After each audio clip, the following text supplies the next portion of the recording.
श्रीवेदान्तमहाचलं हि परितः संयोज्य सूत्राहिपं सद्वादागमपोषितत्महृदयं तत्पूर्वपक्षासुरैः सिद्धान्तोक्तिसुरेश्वरैश्च मतितो यत्कृष्णदुग्धाम्बुधिः स्वीयानाममृतं प्रयच्छति स मां कायात्मनोद्यन्मणिः. ವಾದಿರಾಜ ಗುರು ಸಾರ್ವಭೌಮರು ರಚನೆ ಮಾಡಿರತಕ್ಕಂತಹ ಶ್ರೇಷ್ಠವಾದ ರುಕ್ಮಿಣೀಶ ವಿಜಯದ ಆರಂಭದಲ್ಲಿ ಬರುವ ಮಂಗಲಾಚರಣೆ, ಆಚಾರ್ಯರ ಗುರುಗಳ ಸ್ತೋತ್ರ, ಅವುಗಳನ್ನೆಲ್ಲ ಅವಲೋಕನ ಮಾಡಿದ್ದೇವೆ. ನಿನ್ನೆ ವಾದಿರಾಜ ಗುರು ಸಾರ್ವಭೌಮರು ಪರಮಾತ್ಮನ ಪ್ರೀತಿಗಾಗಿ ಈ ಒಂದು ಕೃಷ್ಣನ ಚರಿತ್ರೆಯನ್ನ ವರ್ಣನೆ ಮಾಡುವ ಕಾವ್ಯವನ್ನ ಬರೆದಿದ್ದಾರೆ. ಇದರಲ್ಲಿ ಕವಿತ್ವ, ಪಾಂಡಿತ್ಯ ಅನ್ನೋದಕ್ಕಿಂತ ಮುಖ್ಯವಾಗಿ ಕೃಷ್ಣನ ಮಹಿಮೆಯನ್ನು ಹೇಳುವುದೇ ಪ್ರಧಾನ ಉದ್ದೇಶ. ಅದು ದೇವರ ಸರ್ವೋತ್ತಮತ್ವ, ಅವನಲ್ಲಿ ಯಾವ ದೋಷವೂ ಇಲ್ಲ ಅಂತ ಅವನ ಮಹಿಮೆಯನ್ನ ಸ್ಫುಟವಾಗಿ ತಿಳಿಸಿಕೊಡುವ ಉದ್ದೇಶದಿಂದ ಬರೆದದ್ದಾದ್ದರಿಂದ ಜ್ಞಾನಿಗಳಾದವರು ಇದನ್ನು ಅತ್ಯಂತ ಆದರದಿಂದ ಸ್ವೀಕಾರ ಮಾಡಬೇಕು ಅಂತ ತಿಳಿಸಿದ್ದಾರೆ. ಕೃಷ್ಣ ಪರಮಾತ್ಮ ಭೂಮಿಯಲ್ಲಿ ಅವತಾರ ಮಾಡಬೇಕಾದ ಅನಿವಾರ್ಯತೆ ಏನಿತ್ತು? ಭೂಮಿಯಲ್ಲಿ ಬೇಕಾದಷ್ಟು ಜನ ಇದ್ದಾರೆ. ದೇವರು ತನ್ನ ಲೋಕವನ್ನು ಬಿಟ್ಟು ಈ ಭೂಮಿಯಲ್ಲಿ ಬಂದ ಮನುಷ್ಯನಾಗಿ ಅವತಾರ ಮಾಡುವ ಅನಿವಾರ್ಯತೆ ಏನಿತ್ತು ಅಂತ ಸಾಮಾನ್ಯವಾಗಿ ಪ್ರಶ್ನೆ ಬರುತ್ತೆ. ಅದಕ್ಕೆ ಭಾಗವತ ಕಾರಣವನ್ನು ಕೊಡುತ್ತೆ. ದೇವರು ಯಾಕೆ ಕೃಷ್ಣನಾಗಿ ಅವತಾರ ಮಾಡಿದ ಅಂತಂದ್ರೆ, ಈ ಭೂಮಿಯಲ್ಲಿರತಕ್ಕ ದುಷ್ಟರನ್ನ ಕೃಷ್ಣನೇ ಬಂದು ಸಂಹಾರ ಮಾಡಬೇಕಾದ ಅನಿವಾರ್ಯತೆ ಇತ್ತು. ಅದಕ್ಕೋಸ್ಕರವಾಗಿ ದೇವರು ಕೃಷ್ಣನಾಗಿ ಅವತಾರ ಮಾಡಿದ. ಅದೇ ವಿಷಯವನ್ನ ವಾದಿರಾಜ ಗುರು ಸಾರ್ವಭೌಮರು ಕೂಡ ತಿಳಿಸಿಕೊಡುತ್ತಾರೆ. ಭಾಗವತದಲ್ಲಿ, ಹರಿವಂಶದಲ್ಲಿ ಈ ಎರಡೂ ಗ್ರಂಥದಲ್ಲಿ ಬಂದ ವಿಷಯಗಳನ್ನು ಸಂಗ್ರಹ ಮಾಡಿಕೊಂಡು ಕಾವ್ಯದ ರೀತಿಯಲ್ಲಿ ವರ್ಣನೆ ಮಾಡುತ್ತಾರೆ. ಅಸಂಖ್ಯ ಪಾಪಾಚಲ ಕೋಟಿ ಭಾಜಾಂಬಿತೆ ಸ್ವತಾನಾಂ ವಶಮಾಗತೇಯಂ ಅಸಹ್ಯ ಭಾರಾರ್ಧಿತ ಸರ್ವಗಾತ್ರಿ ಜಗಾಮ ಧಾತ್ರಿ ಶರಣಂ ವಿರಿಂಚಂ. ಭೂದೇವಿ ಒಂದು ಬಾರಿ ದೇವಲೋಕಕ್ಕೆ ಹೋದ್ರಂತೆ. ಹೋಗಿ ಬ್ರಹ್ಮದೇವರ ಹತ್ರ ಹೇಳಿದ್ರಂತೆ, ನನಗೆ ಸಿಕ್ಕಾಪಟ್ಟೆ ಭಾರವಾಗ್ತಾ ಇದೆ, ನನಗೆ ಈ ಭೂಮಿಯನ್ನ ಧಾರಣೆ ಮಾಡುವ ಸಾಮರ್ಥ್ಯ ನನಗಿಲ್ಲ. ಯಾಕೆ? ಅದಕ್ಕೂ ಮುಂಚೆ ಧಾರಣೆ ಮಾಡಿದ ಭೂದೇವಿಯೇ, ಈಗ ಧಾರಣೆ ಮಾಡ್ತಾ ಇರೋದು ಭೂದೇವಿಯೇ. ಮತ್ತೆ ಆಗೇನಂತ ಸಮಸ್ಯೆ ಇತ್ತು? ಕಾರಣ ಹೇಳ್ತಾರೆ, ಅಸಂಖ್ಯ ಪಾಪಾಚಲ ಕೋಟಿ ಭಾಜಾಂ ದಿತೇಸ್ವತಾನಾಂ ವಶಮಾಗತೋಯಂ. ಭೂಮಿಯನ್ನ, ಈ ದೊಡ್ಡದಾದಂತಹ ಪರ್ವತ, ನದಿ, ಸಮುದ್ರ, ಇಂತಹ ಅಸಂಖ್ಯವಾದ ಜನರಿಂದ ಕೂಡಿರತಕ್ಕ ಭೂಮಿಯನ್ನ ಧಾರಣೆ ಮಾಡೋದು ಭೂದೇವಿಗೆ ಏನು ಕಷ್ಟದ ಕೆಲಸ ಅಲ್ಲ. ಆದ್ರೆ ಅವರಿಗೆ ಭಾರವಾದದ್ದು ಯಾವುದು ಅಂದ್ರೆ, ಈ ಭೂಮಿಯಲ್ಲಿ ಆಗ ಇರತಕ್ಕಂತಹ ಅಧಿಕಾರಿಗಳು ಯಾರಿದ್ರು, ದೊಡ್ಡ ಸ್ಥಾನದಲ್ಲಿ ರಾಜ್ಯ ಪದವಿಯಲ್ಲಿ ಯಾರಿದ್ರು ಅಂದ್ರೆ ದಿತೇಸುತಾನ, ದೈತ್ಯರೇ ರಾಜರಾಗಿ ಹುಟ್ಟಿಲೆಲ್ಲ ಆಡಳಿತ ಮಾಡ್ತಾ ಇದ್ರು. ದೈತ್ಯರನ್ನು ಬರೀ ದೈತ್ಯರು ಹುಟ್ಟಿಬಿಟ್ರೆ ಆಗಲಿಲ್ಲ, ಆ ದೈತ್ಯರಾಗಿ ಹುಟ್ಟಿ ಇಲ್ಲಿ ಭೂಮಿಯಲ್ಲಿ ಮನುಷ್ಯರಾಗಿ ಹುಟ್ಟಿದಾಗಲೂ ಆ ದೈತ್ಯರು ಮತ್ತೊಂದಿಷ್ಟು ಪಾಪವನ್ನ ಮಾಡಿದ್ದಕ್ಕೆ ಅವರು ದೈತ್ಯರು ಅಂತ ಕರೀತಾರೆ. ಪಾಪವನ್ನೇ ಮಾಡ್ತಿರ್ತಾರವರು. ಅಂತಹ ಪಾಪಿಗಳಾದ ದೈತ್ಯರು ಭೂಮಿಯಲ್ಲಿ ಹುಟ್ಟಿ ಮನುಷ್ಯರಾಗಿ ಹುಟ್ಟಿ ಮತ್ತೆ ಇಲ್ಲಿ ಪಾಪವನ್ನ ಮಾಡಿದ್ರು. ಅಸಂಖ್ಯ ಪಾಪಾಚಲ ಕೋಟಿ ಭಾಜ, ಲೆಕ್ಕ ಇಲ್ಲದಷ್ಟು ಪಾಪ ಮಾಡ್ತಾ ಇದ್ದಾರೆ. ಭೂದೇವಿಗೆ ಬಹಳ ಬೇಸರ ಆಯ್ತು. ಎಂತಹ ಪಾಪಿಗಳು ಬಂದು ನನ್ನ ಮೇಲೆ ನಿಲ್ತಾ ಇದ್ದಾರೆ, ನನ್ನ ಕೈಯಿಂದ ಸಾಧ್ಯ ಇಲ್ಲ. ಅಸಹ್ಯ ಭಾರಾರ್ಧಿತ ಸರ್ವಗಾತ್ರಿ. ನಾವು ಒಬ್ಬರಿಗೆ ಮನೆಗೆ ಪಾಪ ಇರ್ಲಿಕ್ಕೆ ಅನುಕೂಲವಾಗಲಿ ಅಂತ ಒಂದು ಬಾಡಿಗೆ ಮನೆ ಕೊಟ್ಟಿರ್ತೇವೆ. ಅವರು ಆ ಮನೆಯಲ್ಲಿ ನಾವು ಹೇಗಿರ್ಬೇಕು ಅಂತ ಹೇಳಿರ್ತೇವೆ, ಹಾಗಿದ್ರೆ ನಮಗೆ ಸಂತೋಷ. ಅದು ಬಿಟ್ಟು ನಾವು ಏನ್ ಹೇಳಿದಕ್ಕೆ ವಿಪರೀತವಾಗಿ ಅಲ್ಲಿ ಎಲ್ಲಿ ಮಳೆ ಹೊಡೆಯುವ ಅಲ್ಲಿ ಹೊಡೆಯೋದು, ಇರೋದನ್ನೆಲ್ಲ ಕಿತ್ತಿ ಹಾಕೋದು, ಬಣ್ಣ ಎಲ್ಲ ಕೆದರೋದು, ಕಲ್ಲೆಲ್ಲ ಹೊಡೆಯೋದು, ಹಾಳು ಮಾಡೋದು, ಬಾಗಿಲು ಕಿತ್ತು ಹಾಕೋದು, ಹೀಗೆ ಮಾಡಿ ನಾವೇನ್ ಮಾಡ್ತೀವಿ, ಇಲ್ಲಿ ಇರ್ಬೇಡ್ರಿ ಅಂತ ಹೇಳ್ತೀವಿ. ನೀವು ಇಲ್ಲಿ ಮನೆ ಬಿಟ್ಟು ಹೋಗಿ, ನೀವು ಇಲ್ಲಿ ಇರ್ಲಿಕ್ಕೆ ಯೋಗ್ಯರಲ್ಲ ಅಂತ. ಯಾಕೆ? ನಾವು ಅಧಿಕಾರಿಗಳಾದ್ದರಿಂದಾಗಿ ನಮ್ಗೆ ಆ ಅಧಿಕಾರ ಇದೆ. ನನ್ನ ಮನೆ ಇದು, ನೀನ್ ಬಾಡಿಗೆ ಬಂದು ಹೋಗೋ ಅಂತ. ಆದ್ರೆ ಭೂದೇವಿಗೆ ಆ ಮಾತು ಹೇಳೋ ಅಧಿಕಾರವೂ ಇಲ್ಲ. ಯಾಕಂದ್ರೆ ದೈತ್ಯರವು, ಇಲ್ಲಿ ಇರ್ಬೇಡ್ರಿ ನೀವು, ನನಗೆ ನಿಮ್ಮನ್ನೆಲ್ಲ ಸಹಿಸ್ಕೊಳಕ್ ಆಗ್ತಲ್ಲ, ಎದ್ದು ಹೋಗಿ ಅಂತ ಹೇಳೋಣ ಅಂದ್ರೆ ಆ ಸಾಮರ್ಥ್ಯ ನನ್ನಲ್ಲಿ ಇಲ್ಲ. ಆ ದೈತ್ಯರು ಪಾಪಿಗಳವರು, ಭೂಮಿನ ಮುಳುಗಿಸಿಬಿಡ್ತಾರೆ ಬೇಕಾದ್ರೆ. ಅದಕ್ಕೋಸ್ಕರವಾಗಿ ಭೂದೇವಿ ವಿಚಾರ ಮಾಡಿದ್ಲು, ನನಗೆ ಈ ಕೆಲಸ ಕೊಟ್ಟರು ಯಾರು? ಬ್ರಹ್ಮದೇವರು. ನೀನ್ ಈ ಕೆಲಸ ಮಾಡು ಅಂತ ಸೃಷ್ಟಿ ತಂದು ಈ ಕೆಲಸವನ್ನು ಕೊಟ್ಟವರು. ಅವರಿಗೆ ಹೋಗಿ ಹೇಳೋಣ ಅಂತ ಹೇಳಿ ಅಸಹ್ಯ ಭಾರಾರ್ಧಿತ ಸರ್ವಗಾತ್ರಿ, ಸಹಿಸಲಿಕ್ಕಾಗದ ಭಾರ ಅಂತ ತಾನು ಇಡೀ ದೇಹ ಬಳಲಿ ಹೋಗಿದೆ ಅಂತ ಬ್ರಹ್ಮದೇವತರು ಬಂದಿದ್ದಾರೆ ಭೂದೇವಿ. ಇಲ್ಲಿ ನಾವು ಗಮನಿಸಬೇಕಾದ ರಾಜರು ಅಷ್ಟು ಅಪೂರ್ವವಾದ ವಿಶೇಷಣಗಳನ್ನು ಕೊಟ್ಟು ವರ್ಣನೆ ಮಾಡಿದ್ದಾರೆ. ಏನು ಅಂದ್ರೆ ಭೂದೇವಿಗೆ ಭೂಮಿ ಭಾರ ಅಂತ ಅನಿಸೋದು ಯಾವಾಗ, ಇಲ್ಲಿ ದೊಡ್ಡ ದೊಡ್ಡ ಬಿಲ್ಡಿಂಗ್ ಕಟ್ಟಿದ್ರೆ, ದೊಡ್ಡ ದೊಡ್ಡ ಪರ್ವತಗಳಿದ್ರೆ, ನದಿಗಳು ಸಮುದ್ರಗಳು, ಇದು ಭಾರ ಆಗಿಲ್ಲ ಭೂದೇವಿಗೆ. ಇಲ್ಲಿ ಪಾಪವನ್ನ ನಾವು ಮಾಡ್ತಾ ಇದ್ರೆ ಭೂದೇವಿಗೆ ಭಾರವಾಗ. ಹಾಗೆ ದ್ವಿತೀಯ ಸುತ ಅಂದ್ರೆ ದೈತ್ಯರು, ಅವ್ರು ಮಾತ್ರ ಭೂದೇವಿಗೆ ಭಾರ ಅಲ್ಲ, ನಾವು ಭೂಮಿಗೆ ಭಾರ ಆಗ್ತೀವಿ. ಯಾವಾಗ ನಾವು ಪಾಪವನ್ನ ಮಾಡ್ತಾ ಇದ್ವಿ. ನಾವು ಪುಣ್ಯವನ್ನ ಸಂಪಾದಿಸ್ತಾ ಇದ್ವಿ ಭೂಮಿಯಲ್ಲಿ ಅಂದ್ರೆ ಭೂದೇವಿ ಅಂತಾಳೆ ಇನ್ನೂ 10 ವರ್ಷ ನೀನು ಸುಖವಾಗಿರು ಅಂತಾಳೆ. ಒಂದ್ ವೇಳೆ ನಾವು ಪಾಪವನ್ನ ಮಾಡ್ತಾ ಇದ್ರೆ ಅಯ್ಯೋ ಇವನ್ ಯಾಕಪ್ಪ ಬದುಕಿದ್ದ ನನ್ನ ಮೇಲೆ ಅಂತವಳು ಬೇಸರ ಮಾಡ್ಕೊಳ್ತಾಳೆ. ಹಾಗಾಗಿ ರಾಜರು ಭೂದೇವಿಯ ಈ ಒಂದು ಚರ್ಯೆಯನ್ನು ವರ್ಣನೆ ಮಾಡುವ ಮೂಲಕ ನಮಗೊಂದು ಮಾರ್ಗದರ್ಶನ ಮಾಡ್ತಾ ಇದ್ದಾರೆ. ನಾವು ಬದುಕಿರುವಾಗ ಭೂಮಿಯಲ್ಲಿ ಪುಣ್ಯವನ್ನ ಸಂಪಾದಿಸಬೇಕು, ಪಾಪವನ್ನು ಸಂಪಾದಿಸಬಾರದು ಅನ್ನೋದನ್ನ ನೀತಿಯನ್ನು ತಿಳಿಸಿಕೊಡ್ತಾ ಇದ್ದಾರೆ. ಅಂತೂ ಭೂದೇವಿ ಜಗಾಮ ಧಾತ್ರಿ ಶರಣಂ ವಿರಿಂಚಂ, ಆಶ್ರಯ, ಎಲ್ಲ ಭಕ್ತರ ಕಷ್ಟಗಳಿಗೆ ಆಶ್ರಯವಾಗತಕ್ಕಂತಹ ಶ್ಲೋಕ ಬ್ರಹ್ಮದೇವರ ಹತ್ರಕ್ಕೆ ಹೋಗಿದ್ದಾರೆ. ಹೋಗುವಾಗ ಹೇಗೆ ಹೋದ್ರು, ಹೋಗುವಾಗ ಬಹಳ ಬೇಸರ ಮಾಡ್ಕೊಂಡು ಹೋದ್ರು. ಅಂತೆ ಬಹಳ ಮುಖದಲ್ಲಿ ಬಹಳ ಬೇಸರವಾಗಿಬಿಟ್ಟಿದೆ. ಅಲ್ಲ ಯಾಕಷ್ಟು ಬೇಸರ ಮಾಡ್ಕೊಳ್ಬೇಕು? ಈಗ ನಾವು ನೋಡಿ, ಉದಾಹರಣೆಗೆ ನಾವೊಂದು ಊರಲ್ಲಿ ಇರ್ತೇವೆ ಅಥವಾ ಯಾವುದೋ ಒಂದು ಸಭೆಗೆ ಹೋಗಿರ್ತೇವೆ. ಅಲ್ಲಿ ಒಂದಿಷ್ಟು ಜನ ಪಾಪ ಮಾಡಿದವರು ಇರ್ತಾರೆ, ಕೆಟ್ಟ ಕೆಲಸ ಮಾಡೋರು ಇರ್ತಾರೆ, ಜನರನ್ನು ಬೈಯೋರು ಇರ್ತಾರೆ, ನಿಂದನೆ ಮಾಡೋರು. ನಾವೇನ್ ಮಾಡ್ತೀವಿ, ನಮ್ಗೆ ಸಂಬಂಧ ಇಲ್ಲ ಅಂತ ಸೈಡಿಗೆ ಕೂತ್ಬಿಟ್ಟಿರ್ತೇವೆ, ಅವ್ರೇನಾರು ಮಾಡ್ಕೊಂಡು ಹೋಗಿ ನಮ್ಗೆ ಯಾಕದು ಅಂತ. ಹಾಗೆ ಭೂದೇವಿನ ಕೂಡ ಯಾರೋ ಪಾಪಿಗಳು ಹುಟ್ಟಿದ್ದಾರೆ ಭೂಮಿ ಮೇಲೆ, ಅವ್ರ ಮೇಲೆ ಅವ್ರು ಏನ್ ಬೇಕಾದ್ರೆ ಬೈಕೊಳ್ಳಿ ಅನ್ಕೊಳ್ಳಿ, ನಮಗೇನು ಸುಮ್ಮನೆ ಇದ್ರೆ ಬರ್ತಿತ್ತಲ್ಲ ಇವಳಿಗೆ. ಇವಳದೇ ಅಷ್ಟು ಭೂಮಿನ ಧಾರಣೆ ಮಾಡಿರೋದು, ಅಷ್ಟು ಮಾಡ್ಕೊಂಡೇ ಬಿಡೋದು. ಅವ್ರ ಪುಣ್ಯವಾದ್ರು ಸಂಪಾದಿಸ್ಲಿ, ಪಾಪವಾದ್ರು ಸಂಪಾದಿಸ್ಲಿ, ನಮಗೆ ಯಾಕೆ ಸುಮ್ಮನೆ ಬಿಡ್ಬೋದಿತ್ತು. ಹಾಗೆ ಬಿಡ್ಲಿಲ್ಲ, ಅದನ್ನ ಮನಸ್ಸಿಗೆ ತಗೊಂಡಿದ್ದಾರೆ, ಬೇಜಾರು ಮಾಡ್ಕೊಂಡಿದ್ದಾರೆ. ಯಾಕೆ ಬೇಸರ ಮಾಡ್ಕೊಂಡ್ರು ಅದಕ್ಕೊಂದು ಕಾರಣವನ್ನು ರಾಜರು ಹೇಳ್ತಾರೆ. ಮುಕುಂದ ವಿದ್ವೇಷಿ ಭರೇಣ ಭಿನ್ನ ಬಭೂವಸ ಕ್ಷಾಂತಿಯುತಾಪಿ ಖಿನ್ನ ತಥಾ ಹಿ ಲೋಕೆ ಪತಿನಿಂದಕೇಭ್ಯಃ ಪತಿವ್ರತಾನಾಮ ಪರಕ್ವ ಭಾರ. ಭೂದೇವಿಗೆ ಭಾರ ಅಂತ ಅನಿಸಿದ್ದು ಯಾವಾಗ ಅಂತಂದ್ರೆ ಪಾಪವನ್ನ ಸಂಪಾದಿಸ್ತಾರೆ, ಮತ್ತೊಬ್ಬರನ್ನ ಪೀಡಿಸ್ತಾರೆ, ಕಳ್ಳತನ ಮಾಡುತ್ತಾರೆ, ವ್ಯಭಿಚಾರ ಮಾಡುತ್ತಾರೆ, ಹೊಡಿತಾರೆ, ಈ ರೀತಿ ಅನೇಕ ಕೆಟ್ಟ ಕೆಲಸಗಳನ್ನ ಮಾಡ್ತಾ ಇದ್ದಾರೆ. ಇದರ ಬಗ್ಗೆ ಅಸಮಾಧಾನ ಇದೆ ಭೂದೇವಿಗೆ. ಅದಕ್ಕಿಂತ ಹೆಚ್ಚು ಅವರಿಗೆ ಬೇಸರವಾದದ್ದು ಯಾವಾಗ ಅಂದ್ರೆ ದೇವರ ನಿಂದನೆಯನ್ನ ಮಾಡ್ತಾ ಇದ್ದಾರೆ. ಮುಕುಂದ ವಿದ್ವೇಷಿ ಭರೇಣ ಭಿನ್ನ ಬಭೂವಸ ಕ್ಷಾಂತಿಯುತಾಪಿ. ಭೂಮಿಗೆ ಒಂದು ಹೆಸರಿದೆ, ಕ್ಷಮ ಅಂತ ಕರೀತಾರೆ ಭೂಮಿಗೆ. ಭೂಮಿಗೆ ಇರೋ ಹೆಸರು ಕ್ಷಮ, ಧರಿತ್ರಿ, ಧರಣಿ, ಧರ, ಇದೆಲ್ಲ ಭೂಮಿಯ ಪರ್ಯಾಯ ಪದಗಳು. ಮತ್ತೆ ಕ್ಷಮ ಅಂತ ಹೆಸರು ಯಾಕೆ ಅಂದ್ರೆ ಏನಾದ್ರೂ ಸಹಿಸ್ಕೊಳ್ತಾಳೆ ಅಂತಾನೆ ಭೂಮಿ ಕ್ಷಮ ಅಂತ ಹೆಸರು. ಹಾಗಿದ್ಮೇಲೆ ಕ್ಷಮ ಅನ್ನುವ ಗುಣ ಇದೆ ಅಂದ ಮೇಲೆ ಭೂದೇವಿಗೆ ಮತ್ತೆ ಸಹಿಸ್ಕೋಬೇಕಿತ್ತು, ಅವಳು ಸಹಿಸ್ಲೇ ಇಲ್ಲಲ್ಲ. ಅಂದ್ರೆ ಅದಕ್ಕೆ ಹೇಳ್ತಾರೆ, ಬೇರೆ ಏನು ಕಷ್ಟವಾಗ್ಲಿ, ಏನು ಭಾರವಾಗ್ಲಿ, ಏನು ತೊಂದರೆಯಾಗ್ಲಿ ಸಹಿಸ್ಕೊಳ್ತಾಳಂತೆ ಭೂದೇವಿ. ಆದ್ರೆ ತನ್ನ ಪತಿ, ತನ್ನ ಸ್ವಾಮಿಯಾದ ಪರಮಾತ್ಮನ ನಿಂದನೆಯನ್ನ ಮಾತ್ರ ಒಂದು ಕ್ಷಣವೂ ಸಹಿಸಿಕೊಳ್ಳೋದಿಲ್ಲ. ಅದಕ್ಕೆ ರಾಜರು ಒಂದೊಳ್ಳೆ ದೃಷ್ಟಾಂತ ಕೊಡ್ತಾರೆ, ಅಂದ್ರೆ ಒಂದೊಳ್ಳೆ ಚಿಂತನೆಯನ್ನ ಕೊಡ್ತಾರೆ. ಏನು ಅಂದ್ರೆ ಲೋಕದಲ್ಲಿ ಪತಿವ್ರತ ಸ್ತ್ರೀ ಹೇಗಿರ್ತಾಳೆ ಅಂದ್ರೆ ತನಗೆ ಎಷ್ಟು ಕಷ್ಟ ಕೊಡ್ಲಿ, ಎಷ್ಟು ನಿಂದನೆಯನ್ನ ಮಾಡ್ಲಿ, ಎಷ್ಟು ರೀತಿಯ ಪೀಡೆಯನ್ನ ಮಾಡ್ಲಿ ಸಹಿಸ್ಕೊಳ್ತಾಳಂತೆ. ತನ್ನ ಗಂಡನಿಗೆ ಅವಮಾನವಾದ್ರೆ ಒಂದು ಕ್ಷಣವೂ ತಾನಲ್ಲಿ ಇಲ್ಲೋದಿಲ್ಲ. ಪತಿವ್ರತ ಹಣ ಅಪರಕ್ವ ಭಾರ. ಪತಿವ್ರತ ಸ್ತ್ರೀಗೆ ತನ್ನ ಗಂಡನ ನಿಂದನೆ ಬಿಟ್ಟು ಇನ್ಯಾವುದು ದೊಡ್ಡ ವಿಷಯ ಅನ್ಸಲ್ಲ, ಅದು ಮಾತ್ರ ಬಹಳ ವೇದನೆಯನ್ನು ಉಂಟು ಮಾಡುತ್ತೆ. ಹಾಗೆ ಭೂದೇವಿಯು ಕೂಡ ತನ್ನ ಸ್ವಾಮಿ ಅಂತ ಪರಮಾತ್ಮನನ್ನು ಆರಾಧನೆ ಮಾಡುತ್ತಾರೆ. ಈ ತನ್ನ ಸ್ವಾಮಿಯಾದ ಪರಮಾತ್ಮನ ನಿಂದನೆ ಮಾಡುವ ಪಾಪಿಗಳು ಈ ಭೂಮಿಯಲ್ಲಿ ಅಧಿಕ ಸಂಖ್ಯೆಯಲ್ಲಿದ್ದಾರೆ. ಬಹಳ ವೇದನೆಯನ್ನ ಮಾಡಿಕೊಂಡರು. ಭಾಗವತದಲ್ಲಿ ದಕ್ಷ ಪ್ರಜಾಪತಿ ರುದ್ರದೇವರ ನಿಂದನೆ ಮಾಡುವ ಪ್ರಸಂಗದಲ್ಲಿ ಕಥೆ ಬರುತ್ತದೆ, ಚತುರ್ಥ ಸ್ಕಂದದಲ್ಲಿ ಭಾಗವತದಲ್ಲಿ.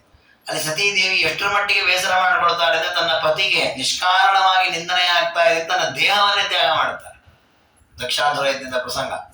ಹಾಗಾಗಿ ಪತಿವ್ರತ ಸ್ತ್ರೀಗೆ ಅಷ್ಟು ತನ್ನ ಪತಿಯಲ್ಲಿ ಪ್ರೀತಿ, ವಿಶ್ವಾಸ, ಭಕ್ತಿ, ಗೌರವ ಇರುತ್ತದೆ. ಹಾಗೆ ಸ್ವಾಮಿ ನಿಷ್ಠೆ ಇದೆ ಭೂದೇವಿಗೆ. ಹಾಗೆ ತನ್ನ ಪತಿಯಾದ ಸ್ವಾಮಿಯಾದ ಪರಮಾತ್ಮನಿಗೆ ಅಪಚಾರ ಮಾಡುವ ಪಾಪಿಗಳು ಈ ಭೂಮಿ ಮೇಲೆ ಇದ್ದಾರೆ. ಹಾಗೆ ಬಹಳ ಬೇಸರ ಮಾಡ್ಕೊಂಡು. ಹಾಗಾದ್ರೆ ಇದರಿಂದ ತಿಳ್ಕೊಳ್ಬೇಕಾದ ತತ್ವ ಏನು ಅಂದ್ರೆ ನಾವು ಈ ಭೂಮಿ ಮೇಲೆ ಪುಣ್ಯವನ್ನೇ ಸಂಪಾದಿಸಬೇಕು, ಪಾಪ ಸಂಪಾದಿಸಬಾರದು. ಅದರ ಜೊತೆಗೆ ಕ್ವಚಿತ್ ನಾವು ಕೆಲಸಗಳನ್ನ ಮಾಡುವಾಗ, ಬೇರೆ ಬೇರೆ ಕಾರ್ಯಗಳನ್ನು ಮಾಡುವಾಗ ಹೆಚ್ಚು ಕಡಿಮೆ ಆಗತ್ತೆ. ನಾವು ಎಷ್ಟು ಒಳ್ಳೇದು ಮಾಡ್ಬೇಕು ಅನ್ಕೊಂಡ್ರು ಲೋಪದೋಷಗಳಾಗತ್ತೆ. ಅದಕ್ಕೆ ಕಡೆಗೆ ಲೋಪದೋಷ ಪ್ರಾಯಶ್ಚಿತ್ತ ಸಂಬಂಧ ಪ್ರತಿಯೊಂದು ಕರ್ಮಕ್ಕೂ ಹೇಳ್ತೇವೆ. ಇದು ಏನೇ ಹೆಚ್ಚು ಕಡಿಮೆ ಆದ್ರೂ ಕೂಡ ಇದಕ್ಕೊಂದು ಉಪಾಯ ಏನಂದ್ರೆ ದೇವರ ಸ್ಮರಣೆಯನ್ನ ಮಾಡ್ಬೇಕು. ಯಾವುದೇ ಕೆಲಸ ಮಾಡುವಾಗಲೂ ದೇವರ ನಾಮಸ್ಮರಣೆ ಮಾಡ್ತಾ ಇದ್ರೆ ಅದರಲ್ಲಿರುವ ಏನು ಲೋಪದೋಷಗಳಿದ್ರೆ ಪರಮಾತ್ಮನ ಪರಿಹಾರ ಮಾಡುತ್ತಾನೆ ಅಂತ ಇದೆ. ಹಾಗಾಗಿ ನಾವು ಮಾಡಬೇಕಾದ್ದೇನು, ಪುಣ್ಯವನ್ನ ಸಂಪಾದಿಸೋದ್ರ ಜೊತೆಗೆ ಪ್ರತಿ ಕ್ಷಣ ದೇವರ ಸ್ಮರಣೆಯನ್ನ ಮಾಡಬೇಕು. ದೇವರ ದ್ವೇಷ ಆಗದೇ ಇದ್ದಂತೆ ದೇವರಲ್ಲಿ ಭಕ್ತಿ ಬರುವ ವಾತಾವರಣವನ್ನು ಸೃಷ್ಟಿ ಮಾಡಬೇಕು. ಯಾರಾದರೂ ದೇವರ ನಿಂದನೆ ಮಾಡ್ತಾರಲ್ಲ ಅಂಥವ್ರ ಜೊತೆ ವ್ಯವಹಾರ ಮಾಡಬಾರ್ದು, ಅವರ ಜೊತೆಗೆ ಯಾವ ಮಾತುಗಳನ್ನು ಆಡಬಾರ್ದು. ನಾವು ಕೆಲವೊಮ್ಮೆ ಹೇಗೆ ಬದುಕ್ತೇವೆ ನಮ್ಮ ಜೀವನದಲ್ಲಿ ಅಂದ್ರೆ, ಒಳ್ಳೆಯ ಸಜ್ಜನರು, ದೇವರ ಚಿಂತನೆ, ಭಕ್ತಿ, ಶ್ರದ್ಧೆ, ಗ್ರಂಥ ಪಾಠ, ಪಾರಾಯಣ, ಪ್ರವಚನ ನಡೀತಾ ಇರ್ತದೆ. ನಮ್ಮ ವೈಯಕ್ತಿಕವಾಗಿ ಏನೋ ಒಂದು ಕಲಹ ಇರುತ್ತೆ, ಅದಕ್ಕೆ ಅವ್ರು ಮಾತಾಡ್ಸಲ್ಲ, ವಿರೋಧ ಮಾಡ್ತೀವಿ, ಹಾಗೆಲ್ಲ ಮಾಡ್ತೀವಿ. ಅದೇ ಎಷ್ಟೋ ಜನರು ದೇವರನ್ನು ನಿಂದನೆ ಮಾಡ್ತಿರ್ತಾರೆ ನಮ್ಮ ಎದುರಿಗೆ. ಏನ್ರಿ ನೀವೆಲ್ಲ ಬ್ರಾಹ್ಮಣರ ಕೆಲಸ ಇಲ್ಲ ಬೇರೆ, ನಿಮಗೆ ದೇವರು ಭಜನೆ ಗಿಜನೆ ಅಂತ ಹೋಗ್ತೇವೆ ನೀವು ಅಂತ ಆಡ್ಕೊಳ್ತಾರೆ. ಇರ್ಲಿ ಬೇಡ್ರಿ ಅಂತ ಹಾಸ್ಯವಾಗಿ ಮಾತಾಡಿ ಬರ್ತೀವಿ. ಅಂದ್ರೆ ನಮಗೆ ಯಾರು ಬಾಂಧವ ಅಂದ್ರೆ ನಮಗೆ ಹಿತ ಮಾಡೋನು ಮಾತ್ರ ಬಾಂಧವ, ಹಾಗಿರಬಾರ್ದು ಭಾವನೆ. ಬಾಂಧವ ವಿಷ್ಣು ಭಕ್ತ ಅಷ್ಟೇ. ಪರಮಾತ್ಮನಲ್ಲಿ ಭಕ್ತಿ ಇರೋರೇ ನಮಗೆ ನಿಜವಾಗಿ ಬಂಧುಗಳು ಅಂತ ಆಗ್ಬೇಕು. ಅವರಲ್ಲೆಲ್ಲ ನಾವು ಅತ್ಯಂತ ಪ್ರೀತಿ ಇರಬೇಕು. ಅವರನ್ನು ಬೈದ್ರು ಪರವಾಗಿಲ್ಲ, ನಾವು ಅವ್ರನ್ನ ಬೈಬಾರ್ದು. ನೋಡಿ, ನಮ್ಮ ಹೆಂಡತಿ ಮಕ್ಳಿಗೆ ಅವರು ಹಾಗೆ ಮಾಡ್ತೀವಲ್ಲ, ಹೆಂಡತಿ ಬೈತಾಳೆ, ಗಂಡ ಬೈತಾನೆ, ಮಕ್ಕಳು ಬೈತಾರೆ, ಮತ್ತೊಂದು ದಿವಸ ಮರಿತೇವೆ, ಮತ್ತೆ ಸರಿಯಾಗಿ ಅನ್ಯೋನ್ಯ ಆಗೋದಕ್ಕೆ. ಈಗ ಇವತ್ತು ದೃಷ್ಟಾಂತ ಕೊಡೋ ಹಾಗಿಲ್ಲ, ಯಾಕಂದ್ರೆ ಎಲ್ಲ ಡೈವರ್ಸ್ ಕೇಸ್ ನಡೆದ್ಬಿಟ್ಟಿದೆ. ಅದ್ರ ತಾತ್ಪರ್ಯ ಅಂದ್ರೆ ನಾವು ನಮಗೆ ಬೇಕಾದ ವಿಷಯದಲ್ಲಿ ಅನ್ಯೋನ್ಯವಾದದಲ್ಲಿ ತಯಾರಾಗ್ತೇವೆ. ಹಾಗೆ ವೈಷ್ಣವರ ವಿಷಯದಲ್ಲಿ ಹಾಕಿ ಬದುಕ್ಬೇಕಂತ. ಯಾಕೆಂದ್ರೆ ಶಾಸ್ತ್ರ ಹೇಳ್ತದೆ, ನಾವು ಗುದ್ದಾಡಿದ್ರು ಕೂಡ ವೈಷ್ಣವರೊಟ್ಟಿಗೆ ಅದರಿಂದ ಒಂದಿಷ್ಟು ವಿಷ್ಣುವಿನ ಜ್ಞಾನ ಬರುತ್ತೆ. ಗಂಧದ ಗಿಡದೊಟ್ಟಿಗೆ ನಾವು ಗುದ್ದಾಡಿದ್ರೆ ಮೈ ಒಂದ್ ಸ್ವಲ್ಪ ಗಂಧ ಹತ್ಕೊಡುತ್ತೆ. ಅದು ಬಿಟ್ಟು ಯಾವ್ದೋ ಮುಳ್ಳಿನ ಗಿಡದಲ್ಲಿ ಗುದ್ದಾಡ ರಕ್ತ ಬಂದೆಲ್ಲ ಹಾಳಾಗೋಗ ಮೈ ಕೈ ನೋವು ಬರುತ್ತೆ. ಹಾಗಾಗಿ ವಿಷ್ಣು ಭಕ್ತರ ವಿಷಯದಲ್ಲಿ ಅತ್ಯಂತ ಗೌರವವನ್ನು ತಾಳಬೇಕು, ಭಕ್ತಿಯನ್ನು ತಾಳಬೇಕು. ಯಾರ ವಿಷ್ಣು ಭಕ್ತರನ್ನು ದ್ವೇಷ ಮಾಡಬಾರದು. ಅದೇ ಅವೈಷ್ಣವರನ್ನ ಎಂದು ಹತ್ರ ಸೇರಿಸ್ಕೊಳ್ಬಾರ್ದು. ಅನಿವಾರ್ಯ ಈ ಪ್ರಪಂಚದಲ್ಲಿ ವ್ಯವಹಾರ ಮಾಡಬೇಕು, ವ್ಯವಹಾರ ಮಾಡೋಣ, ಅವ್ರ ಪಾಡಿಗೆ ಅವರಲ್ಲಿ ನಮ್ಮ ಪಾಡಿಗೆ ನಾವು. ಯಾಕೆಂದ್ರೆ ಅವೈಷ್ಣವರ ಸಂಘದಿಂದ ವಿಷ್ಣು ದ್ವೇಷ ಮಾಡಿದಾಗ ನಮ್ಮಲ್ಲಿ ಒಂದು ಕ್ರಮ ಇದೆ ಅಲ್ವಾ. ನಮಗೆ ಅಕಸ್ಮಾತ್ ಯಾರು ಆಗದೆ ಇರೋರು ಇದ್ದಾರೆ ಅಂತ ಇಟ್ಕೊಳ್ಳಿ, ನಮ್ಮ ಊರಲ್ಲಿ ನಮ್ಮ ಊರಿಗೆ ಯಾರೇ ಬಂದ್ರು ನಾವು ಮೊದಲು ನೋಡ್ತೇವೆ. ಅವ್ರ ಮನೆಗೆ ಹೋದ್ರು ನಮ್ಮ ಮನೆಗೆ ಬಂದ್ರು, ಅವ್ರವ್ರ ಮನೆಗೆ ಹೋದ್ರೆ ಅಲ್ಲಿ ಹೋಗಿದ್ರಲ್ರಿ ಮತ್ತೆ ಇಲ್ಲಿ ಬರಕ್ ಹೋದ್ರಿ, ಅವ್ರ ಮೇಲೆ ಗಲಾಟೆ ಮಾಡ್ತೀವಿ. ಅಂದ್ರೆ ನಮ್ಮನ್ನ ಯಾರು ವಿರೋಧ ಮಾಡ್ತಾರೋ ಅವ್ರ ಹತ್ರ ಹೋದ್ರು ನಾವು ಅವ್ರನ್ನ ವಿರೋಧ ಮಾಡ್ತೀವಿ. ಹಾಗೆ ಪರಮಾತ್ಮನನ್ನ ವಿರೋಧ ಮಾಡೋರ ಹತ್ರ ನಾವು ಹೋದ್ರೆ ನಾವು ಪರಮಾತ್ಮ ವಿರೋಧಗಳ ಜೊತೆಗೆ ಸೇರ್ಕೊಂಡಂಗೆ ಆಗತ್ತೆ. ಹಾಗಾಗಿ ಆ ಕೆಲಸವನ್ನು ಮಾಡಬಾರ್ದು. ಅದನ್ನ ಭೂದೇವಿ ತೋರಿಸ್ತಾ ಇದ್ದಾಳೆ. ಪರಮಾತ್ಮನ ನಿಂದನೆಯನ್ನು ಯಾರು ಮಾಡ್ತಾರೆ, ದೇವರ ದ್ವೇಷವನ್ನು ಯಾರು ಮಾಡ್ತಾರೆ ಅಂಥವರಿಂದ ದೂರ ಇರಬೇಕು. ಅದಕ್ಕೆ ಭೂದೇವಿ ಸಹಿಸಿಕೊಳ್ಳಿಕ್ಕಾಗಲ್ಲ. ದೇವರ ನಿಂದನೆ ನಡೀತಾ ಇದೆ, ಕೃಷ್ಣ ವಿಷ್ಣು ನಾರಾಯಣಾದಿ ರೂಪಗಳ ನಿಂದನೆ ನಡೀತಾ ಇದೆ, ಈ ಭೂಮಿಯ ಭಾರ ನಾನು ಸಹಿಸಲಾರೆ ಅಂತ ಬ್ರಹ್ಮದೇವರ ಹತ್ರ ಬಂದರು. ಬರುವಾಗ ಹೇಗೆ ಬಂದ್ರು ಭಾಗವತ ಹೇಳುತ್ತೆ, ಗೋರೂಪಂ ಆಶ್ರಿತ, ಗೋವಿನ ರೂಪದಲ್ಲಿ ಬಂದಿದ್ದಾರೆ ಭೂದೇವಿ. ಅಷ್ಟೇ ಇದೆ ಭಾಗವತದಲ್ಲಿ. ಆದ್ರೆ ರಾಜರದಕ್ಕೊಂದು ಅಪೂರ್ವ ಚಿಂತನೆ ಕೊಡುತ್ತಾರೆ. ಭೂದೇವಿ ಹಸುವಿನ ರೂಪದಲ್ಲಿ ಯಾಕೆ ಹೋದ್ಲು? ಹೇಗೂ ದೇವರನ್ನ ಪ್ರಾರ್ಥನೆ ಮಾಡಿದ್ರೆ ದೇವರ ಅನುಗ್ರಹ ಮಾಡೇ ಮಾಡುತ್ತಾನೆ. ಆದ್ರೆ ಬ್ರಹ್ಮದೇವರ ಹತ್ರ ಹೋಗಿ ಬ್ರಹ್ಮದೇವರಾಗಲು ಎಲ್ಲರೂ ಸೇರಿ ಮತ್ತೆ ಇದಕ್ಕೆ ಹೋಗ್ತಾರೆ ದೇವರ ಹತ್ರ. ಅಲ್ಲ, ಹೋಗುವಾಗ ಭೂದೇವಿ ಗೋವಿನ ರೂಪವನ್ನು ಧಾರಣೆ ಮಾಡಿ ಹೋದ್ಲು ಅಂತ ಪುರಾಣಗಳಲ್ಲಿದೆ. ಯಾಕೆ ಹಾಗೆ ಹೋದ್ಲು ಅಂದ್ರೆ ಭೂದೇವಿ ಆಲೋಚನೆ ಮಾಡಿದ್ದಂತೆ. ಏನಂತ ಆಲೋಚನೆ ಮಾಡಿದ್ಲು? ದೇವರು ಶೀಘ್ರದಲ್ಲಿ ವರ ಕೊಡಬೇಕಾದ್ರೆ ನಾವು ಹೇಗೆ ಹೋಗ್ಬೇಕು, ಅವನಿಗೆ ಯಾವ್ದು ಅತ್ಯಂತ ಇಷ್ಟ ಆ ರೀತಿಯಲ್ಲಿ ನಾವು ಹೋಗ್ಬೇಕು.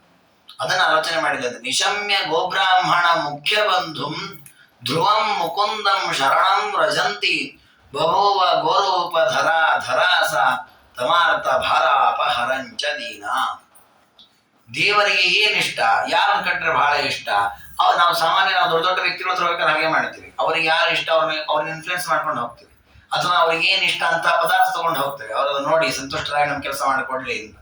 ಹಾಗೆ ಭೂದೇವಿ ದೇವರ ಹತ್ರ ಹೋಗುವಾಗ ದೇವರಿಗೆ ಅತ್ಯಂತ ಪ್ರಿಯವಾದವ್ರು ಯಾರು ಈ ಜಗತ್ತಲ್ಲಿ ವಿಚಾರ ಮಾಡಿಲ್ಲಂತೆ. ದೇವರದ್ದೇ ಒಂದು ಮಾತಿದೆ, ಅಹಂ ಭಕ್ತ ಪರಾಧೀನ, ನಾನು ಭಕ್ತರಿಗೆ ಅಧೀನನಾಗ್ತೇನೆ, ಭಕ್ತರ ಮೇಲೆ ಬಹಳ ಪ್ರೀತಿ. ದೇವರ ಅತ್ಯಂತ ದೊಡ್ಡ ಭಕ್ತರು ಅಂದ್ರೆ ಯಾರು ಅಂದ್ರೆ ದೇವರಿಗೆ ಅತ್ಯಂತ ಪ್ರೀತಿ ಪಾತ್ರರಾದವರು ಬ್ರಾಹ್ಮಣರ ಮೇಲೆ ದೇವರಿಗೆ ಬಹಳ ಪ್ರೀತಿ. ಈ ಬ್ರಾಹ್ಮಣರು ಕೇವಲ ಬ್ರಾಹ್ಮಣ ಕುಲದಲ್ಲಿ ಹುಟ್ಟಿದ್ರು ಬ್ರಾಹ್ಮಣರಾಗಿ ಬಿಡೋದಿಲ್ಲ. ಬ್ರಾಹ್ಮ ಅಂದ್ರೆ ಪರಮಾತ್ಮ, ವೇದ, ಶಾಸ್ತ್ರ ಅವುಗಳನ್ನ ಚೆನ್ನಾಗಿ ಗಮನ ಇಡಬೇಕಂದ್ರೆ ಅದರಲ್ಲಿ ಹೇಳಿದಂತೆ ಅನುಷ್ಠಾನ ಮಾಡುತ್ತಾ, ಅದರಲ್ಲಿ ಹೇಳಿದಂತೆ ದೇವರ ಧ್ಯಾನ, ದೇವರ ರೂಪದ ಚಿಂತನೆ, ಅನುಸಂಧಾನ, ಇದನ್ನು ತಾಳುವ ವ್ಯಕ್ತಿಯನ್ನ ಬ್ರಾಹ್ಮಣ ಅಂತ ಕರೀತಾರೆ. ಅವ್ರ ಮೇಲೆ ದೇವರಿಗೆ ಬಹಳ ಪ್ರೀತಿ ಅಂತ. ಅದರ ಜೊತೆಗೆ ಗೋವಿನ ಮೇಲೆ ದೇವರಿಗೆ ಬಹಳ ಪ್ರೀತಿ ಇತ್ತು. ಅದಕ್ಕೆ ದೇವರನ್ನ ನಮೋ ಬ್ರಹ್ಮಣ್ಯ ದೇವಾಯ ಗೋಬ್ರಾಹ್ಮಣ ಹಿತಾಯ ಚ ಅಂತ ಕರೀತಾರೆ. ದೇವರಿಗೆ ಗೋವಿನ ಕಂಡ್ರೆ ಬಹಳ ಪ್ರೀತಿ, ಬ್ರಾಹ್ಮಣರನ್ನು ಕಂಡ್ರೆ ಬಹಳ ಪ್ರೀತಿ. ಹಾಗಾಗಿ ಭೂದೇವಿ ವಿಚಾರ ಮಾಡಿದ್ಲು, ದೇವರಿಗೆ ಪ್ರಿಯವಾದ ಪ್ರಾಣಿ ಅಂದ್ರೆ ಗೋ. ಹಾಗಾದ್ರೆ ಆ ವೇಷದಲ್ಲಿ ಹೋಗೋಣ. ನಾವು ಬೇರೆ ವೇಷದಲ್ಲಿ ಹೋದ್ರೆ ದೇವರಿಗೆ ಪ್ರೀತಿ ಆಗಲ್ಲ. ಯಾಕೆ? ಅದೆಲ್ಲ ಪ್ರಾಣಿಗಳಷ್ಟು ದೇವರ ಹತ್ತಿರದಲ್ಲಿಲ್ಲ. ಗೋ ದೇವರಿಗೆ ಹತ್ತಿರದಲ್ಲಿದೆ, ದೇವರಿಗೆ ಅತ್ಯಂತ ಪ್ರೀತಿ ಪಾತ್ರವಾದ ಪ್ರಾಣಿ. ಈ ಗೋವಿನ ರೂಪದಲ್ಲಿ ಹೋಗೋಣ ಅಂತ ಹೇಳಿ ಧ್ರುವಂ ಮುಕುಂದಂ ಶರಣಂ ವೃಂದಿ, ಪರಮಾತ್ಮನನ್ನ ಶರಣ ಹೊಂದಬೇಕು ಅಂತ ಹೇಳಿ ಬಭೂವ ಗೋರೂಪಧರಾಧರಾಸ, ಗೋವಿನ ರೂಪವನ್ನು ಸ್ವೀಕಾರ ಮಾಡಿ ಭೂದೇವಿ ಹೋಗಿದ್ದಾರೆ. ತಮ್ಮ ಭಾರವನ್ನು ಪರಿಹಾರ ಮಾಡಿಕೊಳ್ಬೇಕು, ದೇವರ ಪ್ರೀತಿಗೆ ಕಾರಣರಾಗಬೇಕು ಅಂತ. ಕೆಲವೊಮ್ಮೆ ನಾವು ಕೂಡ ನಮ್ಮ ಕಷ್ಟಗಳನ್ನ ಪರಿಹಾರ ಮಾಡಿಕೊಳ್ಳಿಕ್ಕೆ ದೇವರ ಹತ್ರ ಹೋಗ್ತೇವೆ. ದೇವರನ್ನ ಪ್ರಾರ್ಥನೆ ಮಾಡ್ತೇವೆ. ಮಾಡುವಾಗ ನಾವು ಇದನ್ನು ಅಳವಡಿಸ್ಕೊಳ್ಬೇಕು. ನಮಗೆ ಕಷ್ಟ ಬಂದಿದೆ ಅಂತ ದೇವರ ಹತ್ರ ಹೋದದ್ದು. ವಸ್ತುತಃ ಭಕ್ತಿಯಿಂದ ಪ್ರತಿಕ್ಷಣ ದೇವರ ಸ್ಮರಣೆ, ಆರಾಧನೆ, ಭಜನೆ ಎಲ್ಲ ಮಾಡಬೇಕು. ಅದಂತೂ ಇಲ್ಲ. ಕೊನೆಗೆ ಸಂಕಟ ಬಂದಾಗ ವೆಂಕಟರಮಣ ಅಂತ ಕಷ್ಟ ಬಂದದ ಕಾಲ ದೇವರ ಹತ್ರ ಹೋಗ್ತೀವಿ. ಹಾಗೆ ಹೋಗುವಾಗಾದರೂ ಕೂಡ ನಮ್ಮ ವೇಷ, ನಮ್ಮ ಭೂಷಣ, ನಮ್ಮ ಆಚರಣೆ, ನಮ್ಮ ವಿಚಾರ ದೇವರಿಗೆ ಪ್ರಿಯವಾಗುವಂತೆ ಇರಬೇಕು. ನಾವು ದೇವಸ್ಥಾನಕ್ಕೆ ಹೋಗೋದು ಬಾಗಿಲು ಹೊರಗೆ, ಯಾಕೆ ನಾವು ಚಪ್ಪಲಿ ಬಿಚ್ಚಲಿಕ್ಕೆ ತಯಾರಿಲ್ಲ. ಅಲ್ಲಿ ಬಾಗಿಲಲ್ಲಿ ನಿಂತ್ಕೊಂಡು ಹಿಂಗೆ ದೇವರೇ ಇದ್ದಾನ, ದೇವರಿದ್ದಾನ, ನಮಸ್ತೆ ದೇವರೇ, ನೀನು ಆರಾಮಾಗಿರೋ, ನಾವು ಇಲ್ಲಿ ಆರಾಮಾಗಿರ್ತೇವೆ ಅಂತ. ಹೀಗೆ ದೇವರನ್ನ ಸಾಮಾನ್ಯ ಫ್ರೆಂಡ್ ತರ ಅಂತ. ಹೊಸ ದೊಡ್ಡ ಮಿತ್ರನೇ ದೇವರು. ಆದ್ರೆ ದೇವರು ಬಹಳ ಎತ್ತರದ ವ್ಯಕ್ತಿ. ಅಖಿಲಾಂಡ ಕೋಟಿ ಬ್ರಹ್ಮಾಂಡ ನಾಯಕ. ಎಷ್ಟು ರೀತಿಯಲ್ಲಿ ಎಷ್ಟು ಜೀವಿಗಳ ಒಳಗೆ ಕೆಲಸ ಮಾಡತ್ತಾ ಇದ್ದಾನೆ. ಅಷ್ಟು ಎತ್ತರದ ಪರಮಾತ್ಮನ ಬಗ್ಗೆ ಎಷ್ಟು ಆದರ ಅಭಿಪ್ರಾಯ ಇರಬೇಕು ನಮಗೆ. ಹಾಗಾಗಿ ನಮ್ಮಲ್ಲಿ ದೇವರ ಹತ್ರಕ್ಕೆ ಹೋಗುವಾಗ ತಕ್ಕದಾದ ವೇಷ ಬೇಕು, ಅದು ತಕ್ಕದಾದಂತಹ ನಮ್ಮ ಚರ್ಯಗಳ ಬೇಕು, ಅದು ತಕ್ಕದಾದ ನಡತೆ ಇರಬೇಕು. ಅದನ್ನ ಭೂದೇವಿ ತೋರಿಸಿಕೊಡ್ತಾ ಇದ್ದಾರೆ. ದೇವರ ಹತ್ರ ಹೋಗುವಾಗ ನಮ್ಮ ಭಾರತೀಯ ಸಂಸ್ಕೃತಿಯಲ್ಲಿ ಅದಕ್ಕೆ ಏನು ಕ್ರಮ ಕೊಟ್ಟಿದ್ದಾರೆ ಆ ಕ್ರಮದಲ್ಲಿ ಹೋಗಬೇಕು. ದೇವರನ್ನ ಭಕ್ತಿಯಿಂದ ಸ್ತೋತ್ರ ಮಾಡಬೇಕು. ಆಗ ದೇವರು ನಮ್ಮ ಪಾಪಗಳನ್ನ, ನಮ್ಮ ಅನಿಷ್ಟಗಳನ್ನ, ನಮ್ಮ ಕಷ್ಟಗಳನ್ನ ಕಳೀತಾರೆ. ಅದು ಬಿಟ್ಟು ನಾವು ನಮ್ಮ ತಲೆಗೆ ಬಂದಂತೆಲ್ಲ ಹೋಗ್ತೀನಿ, ನಾನು ದೇವರನ್ನ ಹೇಗೆ ಬೇಕಾಗಿ ಆರಾಧನೆ ಮಾಡ್ತೀನಿ ಅಂದ್ರೆ ಖಂಡಿತವಾಗಿ ದೇವರು ಒಳ್ಳೆಯಲ್ಲ. ಎಷ್ಟೋ ಜನ ಹಾಗೆಲ್ಲ ಹೇಳೋರಿದ್ದಾರೆ. ನೀವು ಮಡಿಯಲ್ಲಿ ಪೂಜೆ ಮಾಡೋದು ಅಂತ ಹೇಳಿ ನೀವು ಪಂಚೆ ಸ್ತೋತ್ರ ಇದನ್ನೇ ಕೊಟ್ಕೋಬೇಕು. ಪ್ಯಾಂಟ್ ಶರ್ಟ್ ಮಡಿಯಲ್ಲೇ ಒಣಗಿ ಹಾಕೊಂಡ್ಬಿಡೋದು, ಅದನ್ನ ಮಡಿಯಲ್ಲೇ ಹಾಕೊಂಡೆ ಪೂಜೆ ಮಾಡಬಾರದು. ಹೀಗೊಂದು ಆಲೋಚನೆ ಸುಮ್ಮನೆ. ಅಂದ್ರೆ ಎಲ್ಲದರ ಮೇಲೆ ಒಂದು ಆಕ್ಷೇಪ ನಮ್ದೊಂದು ಇರಲಿ ಅಂತ. ಅದು ಶಾಸ್ತ್ರ ಹೇಳುತ್ತದೆ. ಪ್ರತಿಯೊಂದಕ್ಕೂ ಅದರದ್ದೇ ಆದ ಒಂದು ಕ್ರಮ ಇದೆ. ನಾವೇನ್ ದೇವರ ಪೂಜಾರಿಗಳಿಗೆ ವಸ್ತ್ರ ಅಂತ ಉಟ್ಕೊಳ್ತೇವೆ, ಇದಕ್ಕೆ ಸಂಬಂಧಪಟ್ಟಂತೆ ಆ ವಸ್ತ್ರಕ್ಕೆ ಒಂದು ಪ್ರಮಾಣ ಇದೆ. ಅದು ಎಷ್ಟು ಅಳತೆಯಲ್ಲಿರಬೇಕು, ಅದರ ಆರಂಭ, ಮಧ್ಯ, ಅಂತ್ಯ, ಅಲ್ಲಿ ಎಷ್ಟೆಷ್ಟು ರೂಪಗಳಿಂದ ದೇವರ ಚಿಂತನೆ ಇದೆ, ದೇವತೆಗಳೇನಿರ್ತಾರೆ, ಇದು ಯಾವ ಆಲೋಚನೆ ನಮಗೆ ಸುಮ್ಮನೆ ಕುಚೋದ್ಯ ಮಾಡ್ಬಿಡೋದು. ಅದೇ ಬಟ್ಟೆ ಆಗ್ಬೇಕು, ಇದೇ ಬೇಕು. ದೇವ್ರು ನಿಮಗೆ ಭಕ್ತಿ ಒಲಿಲ್ವಾ, ಆನೆ ಒಲಿದಿಲ್ಲ ಅಂದ್ರೆ ಆ ಪ್ಯಾಂಟ್ ಶರ್ಟ್ ಮೇಲೆ ಸ್ತೋತ್ರ ನಾವು ಇಲ್ಲೇ ದೇವರು ಒಲಿತಾನೆ. ದೇವರು ಎಲ್ಲಾ ಕಡೆ ಬಲಿತಾನೆ, ಅದ್ರಲ್ಲಿ ಏನು ಸಂದೇಹ ಇಲ್ಲ. ಆದ್ರೆ ಆಚರಣೆಗಳು ಅಂತ ಏನು ಶಾಸ್ತ್ರ ಕೊಟ್ಟಿದ್ರೆ ಅದರದ್ದೇ ಆದ ಕ್ರಮ ಇದೆ. ಯಾರಿಗೆ ಏನ್ ಮಾಡ್ಬೇಕು, ಯಾರು ಹೇಗಿರ್ಬೇಕು, ಯಾವ ರೀತಿ ನಡ್ಕೊಳ್ಬೇಕು, ಅದನ್ನ ಭೂದೇವಿ ತೋರಿಸ್ತಾ ಇದ್ದಾರೆ. ದೇವರಿಗೆ ಪ್ರೀತಿಯಾದ ಗೋ, ಹಾಗೆ ಗೋವಿನ ರೂಪದಲ್ಲಿ ಕೆಲವರು ಅದನ್ನ ಹೇಳ್ತಾರೆ. ಬರೀ ಗೋವನ್ನೇ ಸಾಕ್ಬೇಕು ಅಂತ. ಯಾಕೆ ನಾಯಿ ಸಾಕೋಣ, ಎಲ್ಲ ಪ್ರಾಣಿ ಇಲ್ಲ, ಇದೊಂದು ಪ್ರಾಣಿ ಅದೊಂದು ಪ್ರಾಣಿ, ನೀನೂ ಒಂದು ಪ್ರಾಣಿ, ಅದನ್ನ ಯಾಕೆ ವಿಚಾರ ಮಾಡ್ತೀನಿ. ನಿನ್ ಸಾಕಿದ್ದು ದೊಡ್ಡದು ದೇವರ ಪಾಪ ಈ ಭೂಮಿಯಲ್ಲಿ. ಹಾಗಾಗಿ ಶಾಸ್ತ್ರ ಹೇಳುತ್ತದೆ ಯಾವುದನ್ನ, ಉದಾಹರಣೆಗೆ ಕೆಲವರದನ್ನ ಆಕ್ಷೇಪ ಮಾಡೋರಿದ್ದಾರೆ. ನೀವು ಬರೀ ಪ್ರತಿ ಸಲ ಗೋದಾನ ಸಂಕಲ್ಪ ಅಂತ ಮಾಡ್ತೀರಿ, ಗೋವಿಗೆ ಪೂಜೆ ಮಾಡಿ. ಯಾಕೆ ನಾಯಿ ದಾನ ಸಂಕಲ್ಪ, ಶ್ವಾನ ದಾನ ಸಂಕಲ್ಪ ಅದ್ ಮಾಡ್ರಿ ಅಂತ. ಇವತ್ತೆಂತ ನಾಳೆ ಇನ್ನೊಂದು ದಿವಸ ಅದನ್ನ ಮಾಡಿದ್ರು ಆಶ್ಚರ್ಯ ಇಲ್ಲ. ಕೆಲವರು ಹೊಸದಾಗಿ ನಮ್ದೊಂದು ಶುರು ಮಾಡ್ಬಿಡೋಣ ಅಂತ. ಆದ್ರೆ ನಮಗೆ ಯಾವತ್ತು ಶಾಸ್ತ್ರ ಹೇಳುತ್ತದೆ ನಾವು ಮಾಡೋದು ಮಾಡ್ಬಿಡ್ಬೋದು, ಅದು ಧರ್ಮ ಆಗ್ಬೇಕು ಅಂತ ಇಲ್ಲ. ಯಾಕಂದ್ರೆ ಧರ್ಮ ಆಗೋದಿಲ್ಲ, ದೇವರಿಗೆ ಪ್ರಿಯವಾದಾಗಲೇ ಧರ್ಮ ಆಗೋದು. ಇದ್ರೆಲ್ಲವೂ ಅಧರ್ಮ ಆಗತ್ತೆ. ಕೈ ಭೂದೇವಿ ಅದನ್ನು ತೋರಿಸಿಕೊಟ್ಟಿದ್ದು ಸಮಾಜಕ್ಕೆ. ನೀವು ದೇವರಿಗೆ ಏನು ಪ್ರಿಯವಾಗತ್ತೆ ಹಾಗೆ ಬದುಕ್ರಿ. ದೇವರು ನಮಗೆ ಹೇಳಿದ್ದ, ನೋಡಪ್ಪ ನನಗೆ ಇದು ಬಹಳ ಪ್ರೀತಿ, ಹೀಗೆ ನೀನ್ ಮಾಡು, ಹೀಗೆ ನೀನ್ ಇರೋ ದೇವರು ನಾವು ಉಪದೇಶ ಕೊಟ್ಟಿದ್ದಾರೆ. ಆ ಉಪದೇಶ ಕ್ರಮದಲ್ಲಿ ನಾವು ಆಚರಣೆಯನ್ನ ಮಾಡಿದಾಗ ದೇವರು ಪ್ರಸನ್ನನಾಗ್ತಾನೆ. ಆಗ ಮಾತ್ರ ದೇವರ ಅನುಗ್ರಹವನ್ನು ಪಡೀಲಿಕ್ಕೆ ಸಾಧ್ಯ. ಇಲ್ಲದಿದ್ರೆ ಇಲ್ಲ ಅನ್ನುವ ಸಂದೇಶವನ್ನ ಕೊಟ್ಟಿದ್ದಾರೆ. ಅಂತೂ ಬ್ರಹ್ಮದೇವರ ಹತ್ರ ಹೋದ್ರು. ಹೋಗಿ ತನ್ನ ಎಲ್ಲ ಕಷ್ಟಗಳನ್ನು ಹೇಳ್ಕೊಂಡಿದ್ದಾರೆ. ಹೀಗಾಗಿದೆ, ಭೂಮಿಯಲ್ಲಿ ಅನೇಕ ದೈತ್ಯರು ಹುಟ್ಟಿದ್ದಾರೆ, ಎಲ್ಲ ರಾಜಕುಮಾರರಾಗಿ ಹುಟ್ಟಿದ್ದಾರೆ, ಅನೇಕ ಹೇಯವಾದ ಕಾರ್ಯಗಳನ್ನ ಮಾಡ್ತಾ ಇದ್ದಾರೆ, ಅಲ್ಲಲ್ಲಿ ಹಿಂಸೆ, ಅನೇಕ ವಿಧವಾದ ವೇದ, ಬ್ರಾಹ್ಮಣ, ಗುರುಗಳು, ದೇವತೆಗಳ ನಿಂದನೆ, ಯಜ್ಞಯಾಗಾದಿಗಳಿಗೆ ಭಂಗ, ಇಂಥ ಕೆಟ್ಟ ಕರ್ಮಗಳು ನಡೀತಾ ಇದೆ, ದೇವರ ದ್ವೇಷ ಮಾಡ್ತಾ ಇದ್ದಾರೆ ಅಂತ ತಡ್ಕೊಳ್ಳಿಕ್ಕಾಗ್ತದೆ. ಏನಾದ್ರು ಪರಿಹಾರ ಕೊಡಿ ಅಂತ ಕೇಳಿದ್ರೆ ದೇವತೆಗಳು ಅಂದ್ರು ನಮ್ಮ ಹತ್ರ ಏನಾಗಲ್ಲ, ಬ್ರಹ್ಮದೇವರ ಹತ್ರ ಹೋಗೋಣ. ಬ್ರಹ್ಮದೇವರನ್ನ ಕೇಳಿದ್ರೆ ನಮ್ಮ ಹತ್ರ ಏನಾಗಲ್ಲ ಅಂದ್ರು ಬ್ರಹ್ಮದೇವರು. ನೀವು ನಿಮಗಿಂತ ವಯಸ್ಸಲ್ಲಿ ದೊಡ್ಡವನ್ ನಾನು ಅಷ್ಟೇ ಬಿಟ್ಬಿಟ್ರೆ ಬೇರೆ ಏನು ವ್ಯತ್ಯಾಸ ಇಲ್ಲ ನಿಮಗೂ ನನಗೂ. ನಾನು ಒಬ್ರು ಹೇಳಿದಂಗೆ ಕೇಳುವವನು.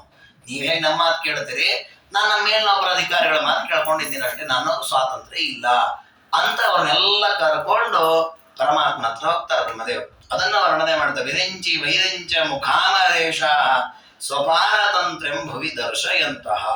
ನೋಡಿ, ಭಾಗವತಾದಿಗಳಲ್ಲಿ ಈ ವಿಷಯ ಇದೆ. ವಜ್ರಾಜ ಸಾರ್ವಭೌಮರು ವರ್ಣನೆ ಮಾಡಿದ್ದಾರೆ. ಏನು ವೈಶಿಷ್ಟ್ಯ, ಕಾವ್ಯ ದೃಷ್ಟಿಯಿಂದ ಇಲ್ಲಿ ನೀವು ಧರಾಸ ಅಂತೆಲ್ಲ ವರ್ಣನೆ, ಪ್ರಾಸ, ಅಲಂಕಾರ ಅವೆಲ್ಲ ಇದ್ದೇ ಇದೆ.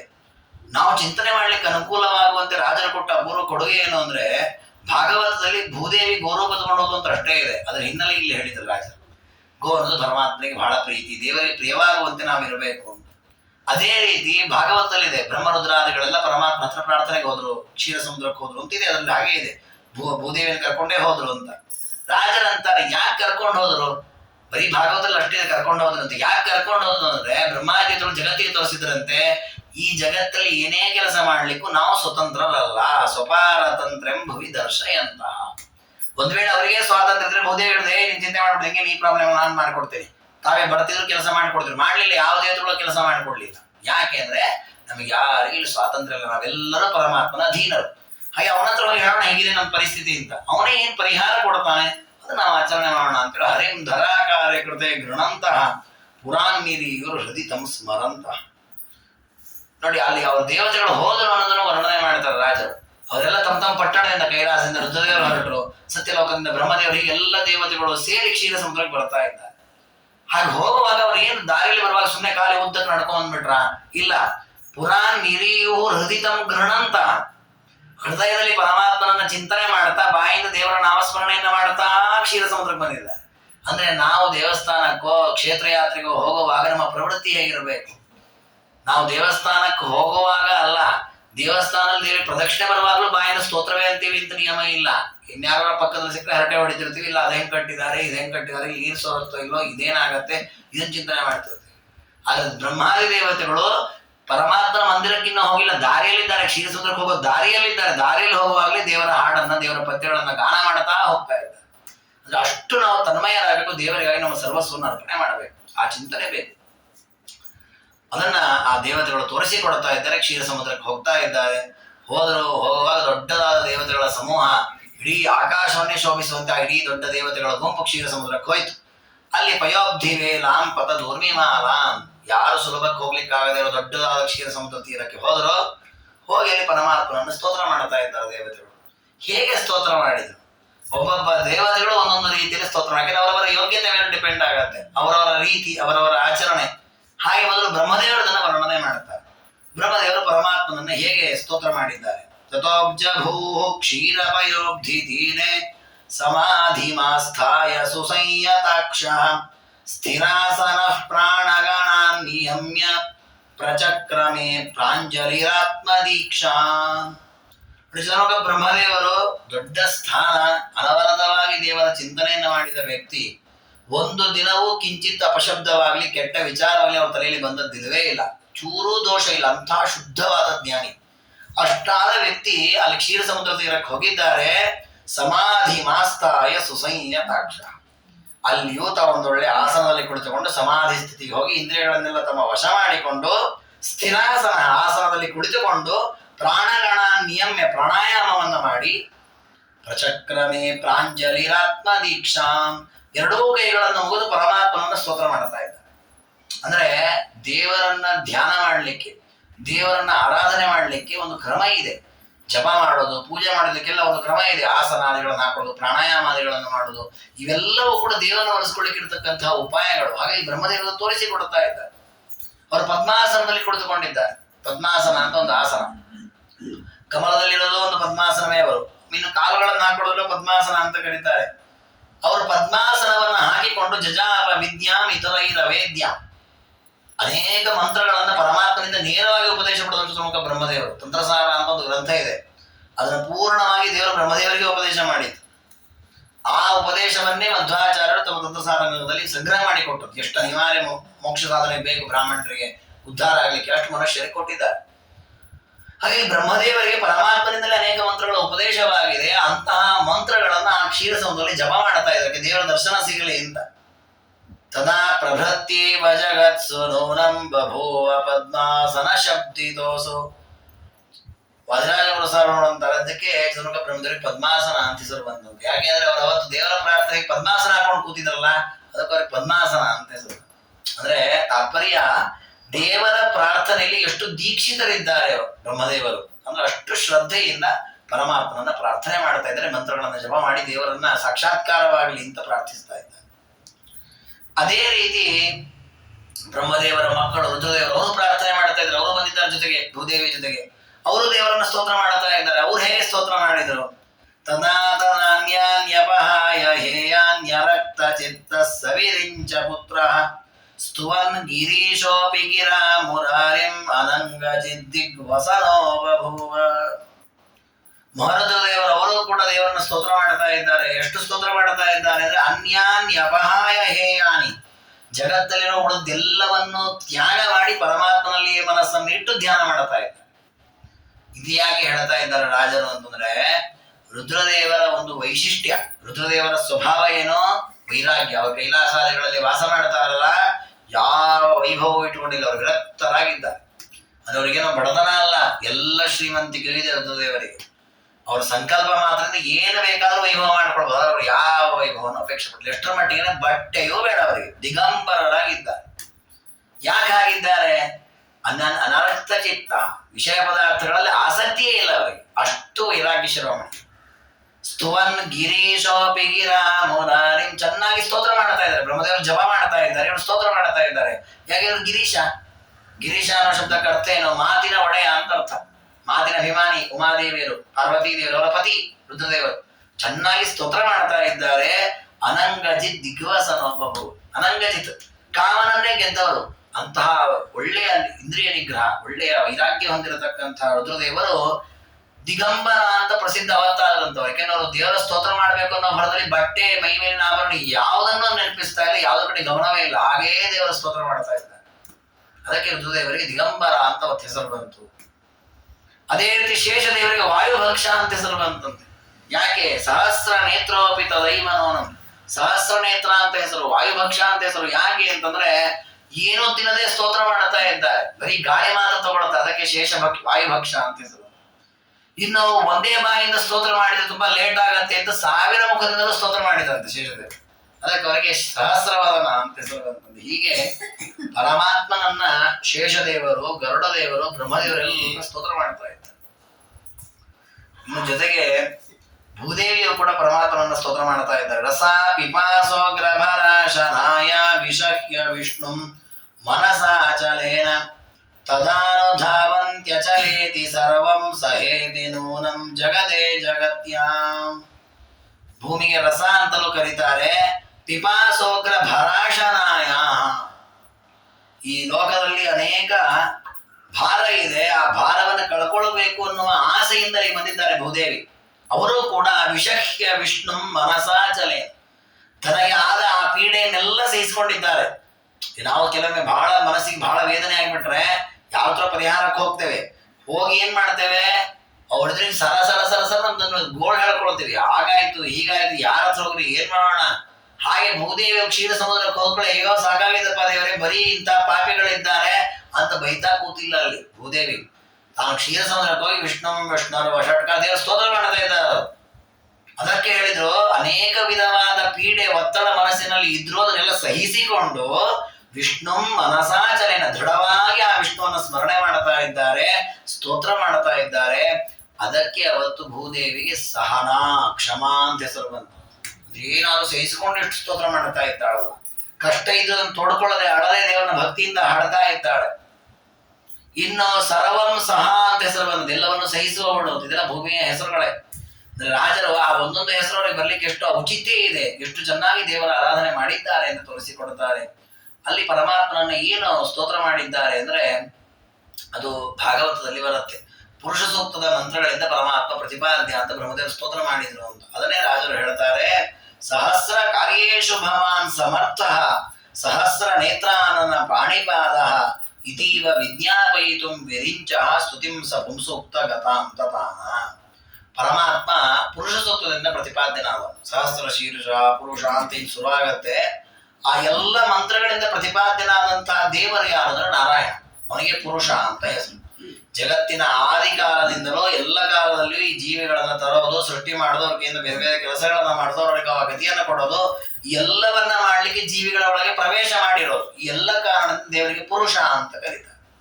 ಅಂತಹ ಪರಮಾತ್ಮ ಸರ್ವ ಕಾರ್ಯಗಳನ್ನೂ ಮಾಡ್ತಾನೆ. ಯಾವ ಕಾರ್ಯವನ್ನು ಶ್ರಮಪಟ್ಟು ಮಾಡಲ್ಲ, ಲೀಲಾಚಾರವಾಗಿ ಮಾಡ್ತಾನೆ. ಅದನ್ನು ತಿಳಿಸೋದೇ ಪುರುಷ ಸೂಕ್ತದ ವೈಭವ. ಪುರುಷ ಸೂಕ್ತದಲ್ಲಿ ಇರೋದೇನು? ಕೇವಲ ದೇವರ ಮಹಿಮೆ. ಆದಿ ಮಧ್ಯ ಅಂತ ಎಲ್ಲಿ ತೆಗೆದು ನೀವು, ಅನಂತ ತಲೆ, ಅನಂತ ಕೈ, ಅನಂತ ಬಾಯಿ, ಅನಂತ ಮೂಗು, ಅವನ ಕೈಯಿಂದ ಯಾರು ಹುಟ್ಟಿದ್ರು, ಕಾಲಿಂದ ಯಾರು ಹುಟ್ಟಿದ್ರು, ಇದೇ ವಿಷಯಗಳಿರೋದು ಆ ಪುರುಷ ಸೂಕ್ತ, ಬೇರೆ ಏನು ವಿಷಯವೇ ಇಲ್ಲ. ಅಂದ್ರೆ ಪರಿಪೂರ್ಣ ದೇವರ ಮಹಿಮೆಯನ್ನೇ ಹೇಳುವ ಸ್ತೋತ್ರ. ಅದನ್ನ ಚೆನ್ನಾಗಿ ತಿಳಿಸಿಕೊಡಬೇಕು, ದೇವರ ಸ್ತೋತ್ರ ಮಾಡಬೇಕು ಅಂತ ಹೇಳಿ ಸ್ವಲ್ಪ ಬ್ರಹ್ಮದೇವರು ಪುರುಷ ಸೂಕ್ತದಲ್ಲಿರುವ ಅಷ್ಟೂ ಮಂತ್ರಗಳಿಂದ ಪರಮಾತ್ಮನನ್ನ ಆರಾಧನೆ ಮಾಡ್ತಾ ಇದ್ದಾರೆ. ಅಂದ್ರೆ ಇದು ಒಂದು ರೀತಿಯಲ್ಲಿ ದೇವರನ್ನ ನಾವು ಹೇಗೆ ಆರಾಧನೆ ಮಾಡಬೇಕು ಅಂತ ತೋರಿಸಿಕೊಟ್ರು. ಯಾಕೆ ಅಂದ್ರೆ ನಮಗೆ ಏನು ಅಪೇಕ್ಷೆ ಇದೆ ಅದಕ್ಕೆ ತಕ್ಕ ಹಾಗೆ ದೇವರ ಆರಾಧನೆಯನ್ನು ನಾವು ಮಾಡಬೇಕು. ಈಗ ದೇವರಿಂದ ನಮಗಾಗಬೇಕಾದ್ದೇನಿದೆ? ಅನೇಕ ದುಷ್ಟರ ಸಂಹಾರ ಆಗಬೇಕು, ಅದಕ್ಕೆ ದೇವರನ್ನ ಅನೇಕ ಕೈಗಳಿಂದ ಕೂಡಿದವನು, ಅನೇಕ ಮುಖಗಳಿಂದ ಕೂಡಿದವನು, ಅನೇಕ ರೂಪಗಳನ್ನು ಧಾರಣೆ ಮಾಡುವವನು, ಕಾಲ ಕಾಲಕ್ಕೆ ಜಗತ್ತಿಗೆ ಬೇಕಾದಂತೆ ಜೀವಿಗಳಿಗೆ ಎಲ್ಲ ರಕ್ಷಣೆಯನ್ನ ಮಾಡುವನು. ಪುರುಷೋತ್ತರ ಬರುತ್ತೆ, ಉತಾಮ್ರತತ್ವಶೇಷಾನೋ ಇದನ್ನೇನ ತಿರೋಹತಿ. ಜಗತ್ತಿನ ಸೃಷ್ಟಿಯನ್ನ ಮಾಡುವ ಜೊತೆಗೆ ಯಾರ್ಯಾರಿಗೆ ಏನೇನು ಬೇಕು ಅದನ್ನು ಕೊಡ್ತಾನೆ ಪರಮಾತ್ಮ. ಎಷ್ಟರ ಮಟ್ಟಿಗೆ ನಾಶವಾಗದಂತೆ ಮೋಕ್ಷವನ್ನು ಕೊಡ್ತಾನೆ ಕೊನೆಗೆ. ಹಾಗಾಗಿ ದೇವರ ಆ ಒಂದು ಸಾರ್ವಭೌಮತ್ವವನ್ನ, ಸೃಷ್ಟಿಯಾದಿ ಕರ್ತೃತ್ವವನ್ನ, ಯಾರಿಂದ ಯಾರು ಹುಟ್ಟಿದ್ರು, ಏನಾಯಿತು, ಅದೆಲ್ಲ ವೈಭವ ಇದೆ ಆ ಪುರುಷೋತ್ತದಲ್ಲಿ. ಜೊತೆಗೆ ಧರ್ಮವನ್ನ ಪರಮಾತ್ಮನೇ ರಕ್ಷಣೆ ಮಾಡ್ತಾನೆ ಅನ್ನೋ ಪ್ರಮೇಯ ಇದೆ. ಆ ಎಲ್ಲ ಅಂಶಗಳನ್ನು ತಲೆಯಲ್ಲಿ ತೆಗೆದುಕೊಂಡು ಸ್ತೋತ್ರ ಮಾಡ್ತಾ ಇದ್ದಾರೆ ಶ್ರೀ ಬ್ರಹ್ಮದೇವರು. ಹೀಗೆ ಬ್ರಹ್ಮದೇವರು ಆಸನದಲ್ಲಿ ಕುಳಿತಿದ್ದಾರೆ, ಮನಸ್ಸಿನಲ್ಲಿ ರೂಪವನ್ನು ಚಿಂತನೆ ಮಾಡ್ತಾ ಇದ್ದಾರೆ, ಜಪ ಮಾಡ್ತಾ ಇದ್ದಾರೆ, ಬಾಯಿಂದ ಪುರುಷೋತ್ತಿಂದ ಸ್ತೋತ್ರ ಮಾಡ್ತಾ ಇದ್ದಾರೆ. ಈ ರೀತಿ ಸ್ತೋತ್ರ ಮಾಡಿದ್ದಕ್ಕೆ ಪರಮಾತ್ಮ ಅವರಿಗೆ ಸ್ಫುರಣನಾದ. ತಚ್ಚಿತ್ತೇಂಕುರಿತ ಸುಭಕ್ತಿ ಲತಯಾ ಶ್ಲಿಷ್ಟ ಪ್ರಮೋದಾಶ್ರುಭಿ ಸಿಕ್ತ ಸತ್ಕುಲ ಕಾಲಿ ಮೂಲ ವಿತತಃ ಕಾಯ ಪ್ರಭಾ ಪಲ್ಲವ ಈಶನ್ನ ಮೀಲಿತ ನೇತ್ರ ಕುಡ್ಮಲಯುತ ಶಾಖಾ ಸಹಸ್ರೋರ್ಜಿತ ಪ್ರಾಪ್ತ ಶ್ರೀರಮಣ ದ್ವಿಜೇನ ಫಲಿತ ತಧ್ಯಾನ ಕಲ್ಪದ್ರುಮಃ. ಬ್ರಹ್ಮದೇವರ ಮನಸ್ಸಿನಲ್ಲಿ ದೇವರ ಕಲ್ಪವೃಕ್ಷದಂತೆ ದೇವರ ಅಭಿವ್ಯಕ್ತಿಯಾಗಿದಂತೆ. ಕಲ್ಪವೃಕ್ಷ ದೊಡ್ಡದಾದ ಒಂದು ವೃಕ್ಷ. ಆ ವೃಕ್ಷ ಬೆಳೆಯಲಿಕ್ಕೆ ಮೊದಲು ಏನಿರ್ತದೆ? ಮೊದಲೊಂದು ಬರೀ ಬೀಜ ಇರ್ತದೆ. ಬೀಜ ಚಿಗುರಿ ಅಂಕುರವಾಗತ್ತೆ, ಅದು ದೊಡ್ಡದಾಗತ್ತೆ, ಸಣ್ಣದಾಗ ದೊಡ್ಡ ಗಿಡವಾಗತ್ತೆ, ಅನೇಕ ಗೆಲ್ಲುಗಳು ಬೆಳೆಯುತ್ತಾ ಕಡೆ ದೊಡ್ಡ ವೃಕ್ಷವಾಗತ್ತೆ. ವೃಕ್ಷವಾದಾಗ ಹಣ್ಣು ಹೂವು ಎಲ್ಲ ಬರುತ್ತೆ. ಹಾಗೆ ಬ್ರಹ್ಮದೇವರ ಮನಸ್ಸಿನ ತಚ್ಚಿತ್ತೇಂಕುರಿತ ಸುಭಕ್ತಿ ಲತಯ ಶ್ಲಿಷ್ಟ ಪ್ರಮೋದಾಶ್ರುಭಿ. ದೇವರ ಧ್ಯಾನವನ್ನು ಹೇಗೆ ಮಾಡಬೇಕು ಅಂತ ತೋರಿಸಿಕೊಡ್ತಾರೆ ರಾಜರು. ದೇವರ ಧ್ಯಾನ ಅದೊಂದು ವೃಕ್ಷದಂತೆ ಬೆಳೆಸಬೇಕು. ನಮ್ಮ ಹೃದಯದಲ್ಲಿ ಧ್ಯಾನ ಮಾಡಲಿಕ್ಕೆ ಬೇಕಾದ ಪರಮಾತ್ಮನ ವಿಷಯ ಒಂದು ಸಣ್ಣ ಬೀಜದಂತೆ ಇರುತ್ತದೆ. ಅದನ್ನು ಚೆನ್ನಾಗಿ ನಾವು ನೀರು ಹಾಕಿದ್ರೆ ಬೆಳೆಸಬೇಕು. ನೀರು ಹಾಕೋದ್ರೆ ಶ್ರವಣಾದಿಗಳ ಮೂಲಕ ಬೆಳೆಸಬೇಕು ಆ ವೃಕ್ಷವನ್ನು. ಮತ್ತೆ ಮತ್ತೆ ದೇವರ ಕಥೆಗಳನ್ನ ಕೇಳಿ ಕೇಳಿ ಕೇಳಿ ದೊಡ್ಡದಾಗಬೇಕು. ಆ ವೃಕ್ಷಕ್ಕೆ ಅನೇಕ ಬಳ್ಳಿಗಳು ಸುತ್ತಕೊಂಡಿರ್ತಾವೆ. ಗಿಡ ಮರಗಳನ್ನು ನೋಡ್ತೇವೆ, ಬಳ್ಳಿಗಳು ಸುತ್ತಿರ್ತಾವೆ. ಹಾಗೆ ಈ ನಮ್ಮ ಹೃದಯದಲ್ಲಿ ಪರಮಾತ್ಮನ ಧ್ಯಾನ ಮಾಡುವಂತಹ ವೃಕ್ಷಕ್ಕೆ ಇರುವ ಬಳ್ಳಿ ಯಾವುದು ಅಂದ್ರೆ ಸುಭಕ್ತಿ ಲತಯ, ಭಕ್ತಿಯೇ ಬಳ್ಳಿ. ಅಂದ್ರೆ ಹೇಗೆ ಬಳ್ಳಿ ವೃಕ್ಷವನ್ನು ಬಿಡೋದೇ ಇಲ್ಲ, ನೀವು ಅದನ್ನ ನೋಡಿಬೇಕಾದ್ರೆ ಕಷ್ಟಪಟ್ಟು ಕಿತ್ತಬೇಕು ನಾವು, ಆ ಬಳ್ಳಿನ ಅಂಟ್ಕೊಂಡ್ಬಿಟ್ಟಿರತ್ತದು. ಹಾಗೆ ಭಕ್ತಿ ಧ್ಯಾನವನ್ನು ಗಟ್ಟಿಯಾಗಿ ಹಿಡ್ಕೊಳ್ಬೇಕು. ಅಂದ್ರೆ ಅರ್ಥ, ಧ್ಯಾನ ಮಾಡುವಾಗ ಭಕ್ತಿ ಪೂರ್ಣವಾಗಿ ಧ್ಯಾನ ಮಾಡ್ಬೇಕು ನಾವು ದೇವರನ್ನ. ಅಂದ್ರೆ ದೇವರ ಹೃದಯದಲ್ಲಿ ಚಿಂತನೆ ಮಾಡ್ತೀವಿ, ಹೀಗಿದ್ದಾನೆ ಹಾಗಿದ್ದಾನೆ ಅಂತ ಭಕ್ತಿ ಪೂರ್ಣವಾದ ಚಿಂತನೆ ಬೇಕು. ಶ್ಲಿಷ್ಟ ಪ್ರಮೋದಾಶ್ರುಭಿ ಅಲ್ಲ, ನಾವು ಗಿಡ ಮರ ಬೆಳೆಸ್ಲಿಕ್ಕೆ ನೀರು ಹಾಕಿದ್ರೆ ಬೆಳೆಸ್ತೇವೆ. ಹಾಗೆ ಈ ಹೃದಯದಲ್ಲಿ ಆ ಕಲ್ಪವೃಕ್ಷ ಧ್ಯಾನವೆಂಬ ಕಲ್ಪ ಬೆಳಿಬೇಕಲ್ಲ ವೃಕ್ಷ, ಅದಕ್ಕೆ ನಾವೇನ್ ನೀರು ಹಾಕ್ಬೇಕು? ಅದಕ್ಕೆ ಹೇಳ್ತಾರೆ, ನೀನು ಬಾಹ್ಯ ನೀರು ಹಾಕ್ಬೇಡ, ಕಣ್ಣಿನಿಂದ ಒಂದು 4 ಆನಂದ ಬಾಷ್ಪ ಹಾಕು, ಅದೇ ಬೆಳೆಯುತ್ತೆ ವೃಕ್ಷ. ಆನಂದ ಬಾಷ್ಪ ಅಂದ್ರೆ ದೇವರ ವಿಷಯಗಳನ್ನ ಕೇಳಿ ಮೈಮರಿಬೇಕು. ಅಷ್ಟು ತಲ್ಲೀನವಾಗಿ ಆ ದೇವರ ಕಥೆಗಳನ್ನ ಕೇಳೋದೇನಿದೆ, ಇದೇ ಆ ವೃಕ್ಷಕ್ಕೆ ಹಾಕತಕ್ಕಂತಹ ನೀರು. ಸತ್ಪುಲ ಕಾಲಿ ಮೂಲ ವಿತತಃ ಕಾಯ ಪ್ರಭಾ ಪಲ್ಲವ. ಇನ್ನು ದಿನೇ ದಿನೇ ಬೆಳೀತಾ ಅದ್ರಲ್ಲಿ ಎಲೆಗಳು ಬರುತ್ತೆ, ದೊಡ್ಡದಾಗತ್ತೆ, ವೃಕ್ಷ ಟೊಗಟೆ ಎಲ್ಲ ಸೇರ್ಕೊಂಡು ಬೆಳತ್ತಲ್ಲ. ಹಾಗೆ ಈ ನಮ್ಮ ಧ್ಯಾನದಲ್ಲಿ ಬರತಕ್ಕಂತಹ ತೊಗಟೆ ಎಲೆಗಳು, ಅದರ ಅಭಿವ್ಯಕ್ತಿ ಅಂತಂದ್ರೆ ಯಾವುದು ಅಂದ್ರೆ, ನಮ್ಮ ದೇಹದಲ್ಲಿ ಪರಮಾತ್ಮನ ಕಥೆಗಳನ್ನ ಕೇಳುವಾಗ ಏನೊಂದು ರೋಮಾಂಚನವಾಗತ್ತೆ. ಇದೇ ಧ್ಯಾನವೆಂಬ ಕಲ್ಪವೃಕ್ಷ ಒಳ್ಳೆ ಎಲೆಗಳಿಂದ ಕೂಡಿದೆ ಅಂತ ಅರ್ಥ. ಇನ್ನು ಆ ಎಲೆಗಳಲ್ಲಿ ಅಲ್ಲಲ್ಲಿ ಹೂ ಬಿಡತ್ತೆ, ಮೊಗ್ಗಾಗತ್ತೆ, ಮೇಲೆ ಕಾಯ ಆಗತ್ತೆ, ಹಣ್ಣಾಗತ್ತೆ. ಹಾಗಿಲ್ಲಿ ಯಾವುದು? ಈಶನ್ ಮೀಲಿತ ನೇತ್ರ ಕುಡ್ಮಲಯುತ. ಈ ಧ್ಯಾನವೆಂಬ ಕಲ್ಪವೃಕ್ಷಕ್ಕೆ ಇರತಕ್ಕಂತಹ ಮೊಗ್ಗುಗಳು ಯಾವುದು ಅಂದ್ರೆ ಕಣ್ಣು. ಕಣ್ಣನ ಮೊಗ್ಗಿನಂತೆ ಅರ್ಧ ಮುಚ್ಚಿಕೊಂಡು ಧ್ಯಾನ ಮಾಡ್ಬೇಕಂತೆ, ಪೂರ್ಣ ಮುಚ್ಚಿರಬಾರದು, ಅರ್ಧ. ಈಶನ್ ಮೀಲಿತ ಸ್ವಲ್ಪ ಅಂದ್ರೆ ಅದಕ್ಕೆ ಕೃಷ್ಣದೇವರ ಗೀತೆಯಲ್ಲಿ ಹೇಳ್ತಾನೆ ಏನಂತ, ಸಂಪ್ರೇಕ್ಷ ನಾಸಿಕಾಗ್ರಂ ಸ್ವಂ ದಿಶಶ್ಚ ಅನವಲೋಕಯನ್. ಬಾಹ್ಯ ಪ್ರಪಂಚವನ್ನು ನೋಡಬಾರದು, ತನ್ನ ಮೂಗಿನ ತುದಿಯನ್ನು ನೋಡ್ತಾ ಧ್ಯಾನ ಮಾಡ. ಮೂಗಿನ ತುದಿ ನೋಡುವಾಗ ಅರ್ಧ ಕಣ್ಣು ಮುಚ್ಚಿರುತ್ತೆ. ಹಾಗೆ ನೋಡ್ತಾ ಏಕಾಗ್ರತೆಯಿಂದ ಬೇರೆ ಎಲ್ಲೂ ಮನಸ್ಸು ಹೋಗದಂತೆ ಪರಮಾತ್ಮನಲ್ಲೇ ಚಿಂತನೆ ಮಾಡ್ಲಿಕ್ಕೆ ಅಭ್ಯಾಸ ಮಾಡಬೇಕು. ಹಾಗೆ ಧ್ಯಾನದ ಒಂದು ಭಾಗ ಅದು. ಅದನ್ನೇ ಹೇಳ್ತಾರೆ ಈಶತ್ ಮೀಲಿತ ನೇತ್ರ ಕುಡುಮಲಯುತ. ಇನ್ನು ಶಾಖಾ ಸಹಸ್ರೋರ್ಜಿತ, ಅಲ್ಲಿ ನಾನಾ ವಿಧವಾದ ಸಾವಿರಾರು ಗೆಲ್ಲುಗಳು ಬೆಳ್ಕೊಂಡು ಹೋಗುತ್ತೆ. ಇಲ್ಲಿ ಶಾಸ್ತ್ರದ ಬೇರೆ ಬೇರೆ ವಿಚಾರಗಳಿಂದ ಆ ಧ್ಯಾನ ಬೆಳಿಬೇಕು. ಅಂತಹ ರೀತಿಯಲ್ಲಿ ನೀವು ವೃಕ್ಷವನ್ನ ಧ್ಯಾನವೆಂಬ ಕಲ್ಪವೃಕ್ಷ ಚೆನ್ನಾಗಿ ಬೆಳೆಸಿದ್ರೆ, ನಿಮ್ಮ ಹೃದಯದಲ್ಲಿ ಪರಮಾತ್ಮನ ಧ್ಯಾನವನ್ನು ನೀವು ಚೆನ್ನಾಗಿ ಮಾಡಿದ್ರೆ ಏನ್ ಸಿಗತ್ತೆ? ವೃಕ್ಷ ದೊಡ್ಡದಾಗಿ ಬೆಳೆದಾಗ ಏನಾಗತ್ತೆ? ಬೇರೆ ಬೇರೆ ಪಕ್ಷಿಗಳು ಬಂದು ಆ ವೃಕ್ಷದಲ್ಲಿ ವಾಸ ಮಾಡ್ಕೊಳ್ತಾವೆ, ಅಲ್ಲಿ ಗೂಡು ಕಟ್ತಾವೆ, ಅಲ್ಲೇ ಬದುಕ್ತಾವೆ. ಹಾಗೆ ನಮ್ಮ ಧ್ಯಾನವೆಂಬ ಕಲ್ಪವೃಕ್ಷ ದೊಡ್ಡದಾಗಿ ಬೆಳೆದ್ರೆ ಇಲ್ಲಿಗೂ ಒಂದು ಪಕ್ಷಿ ಬರುತ್ತೆ. ಯಾವ ಪಕ್ಷಿ ಬರುತ್ತೆ? ಶ್ರೀರಮಣ ದ್ವಿಜೇನ ಫಲಿತ ತಧ್ಯಾನ ಕಲ್ಪದ್ರುಮ. ಲಕ್ಷ್ಮೀಪತಿಯೇ ಪಕ್ಷಿ ರೂಪದಲ್ಲಿ ಬರ್ತಾನೆ. ಅಂದ್ರೆ ದೇವರೇ ಆ ಧ್ಯಾನಕ್ಕೆ ವಿಷಯನಾಗ್ತಾನೆ, ಹೃದಯದಲ್ಲಿ ಕುತ್ಕೊಂಡು ಬಿಡ್ತಾನೆ. ಎಷ್ಟರ ಮಟ್ಟಿಗೆ ಅಂದ್ರೆ ಬಿಟ್ಟು ಹೋಗೋದೇ ಇಲ್ಲ, ನಮ್ಮ ಹೃದಯದಲ್ಲಿ ಸನ್ನಿಹಿತನಾಗಿದೆ. ಅದಕ್ಕೆ ನಾವು ಮಾಡಬೇಕಾದೇನೋ, ಸಣ್ಣದಾಗಿದೆ ನಮ್ಮಲ್ಲಿ ಹೃದಯದಲ್ಲಿ ಒಂದು ಭಕ್ತಿ ಧ್ಯಾನ ಅಂತ ಒಂದು ದೊಡ್ಡ ವೃಕ್ಷವಾಗಿ ಬೆಳೆಸಬೇಕು. ಅದನ್ನ ನಿತ್ಯದಲ್ಲಿ ಪರಮಾತ್ಮನ ಕಥಾ ಚಿಂತನೆಯನ್ನ ಮಾಡ್ತಾ ಮಾಡ್ತಾ ಅದನ್ನ ಹೆಮ್ಮರವಾಗಿ ಬೆಳೆಸಬೇಕು. ಹಾಗೆ ಬೆಳೆಸಿದ್ದಾರೆ ಬ್ರಹ್ಮದೇವರು. ಆ ಬ್ರಹ್ಮದೇವರ ಧ್ಯಾನವೆಂಬ ಕಲ್ಪವೃಕ್ಷಕ್ಕೆ ಪರಮಾತ್ಮ ಆಗಮಿಸಿದ. ಅಂದ್ರೆ ಪರಮಾತ್ಮ ಪ್ರಕಟನಾದಾಗ ಅವನನ್ನ ಎಲ್ಲ ದೇವತೆಗಳು ಸ್ತೋತ್ರ ಮಾಡ್ತಾರೆ. ಬ್ರಹ್ಮದೇವರು, ಭೂದೇವಿ, ರುದ್ರದೇವರು ಎಲ್ಲರೂ ಸ್ತೋತ್ರ ಮಾಡ್ತಾ ಇದ್ದಾರೆ. ದೇವೇಶು ಧಾತ ಪ್ರಭುರಸ್ಯ ಲಕ್ಷ್ಮೀ ಸ್ತಸ್ಯ ಪ್ರಭುಸ್ಸೋಹಮಿತೀವ ಶಂಸನ್ ಆಜ್ಞಾಮಜಸ್ಯೈವ ದದಾವ ದೃಶ್ಯೋ ವಿಜ್ಞೇಯ ಮೂರ್ತಿ ಸ್ಫುಟಮಿಂದಿರಾಯ. ಭಾಗವತದಲ್ಲಿ ಬರುತ್ತೆ. ಈ ರೀತಿ ಸ್ತೋತ್ರಾದಿಗಳನ್ನು ಇವರು ಮಾಡಿದಾಗ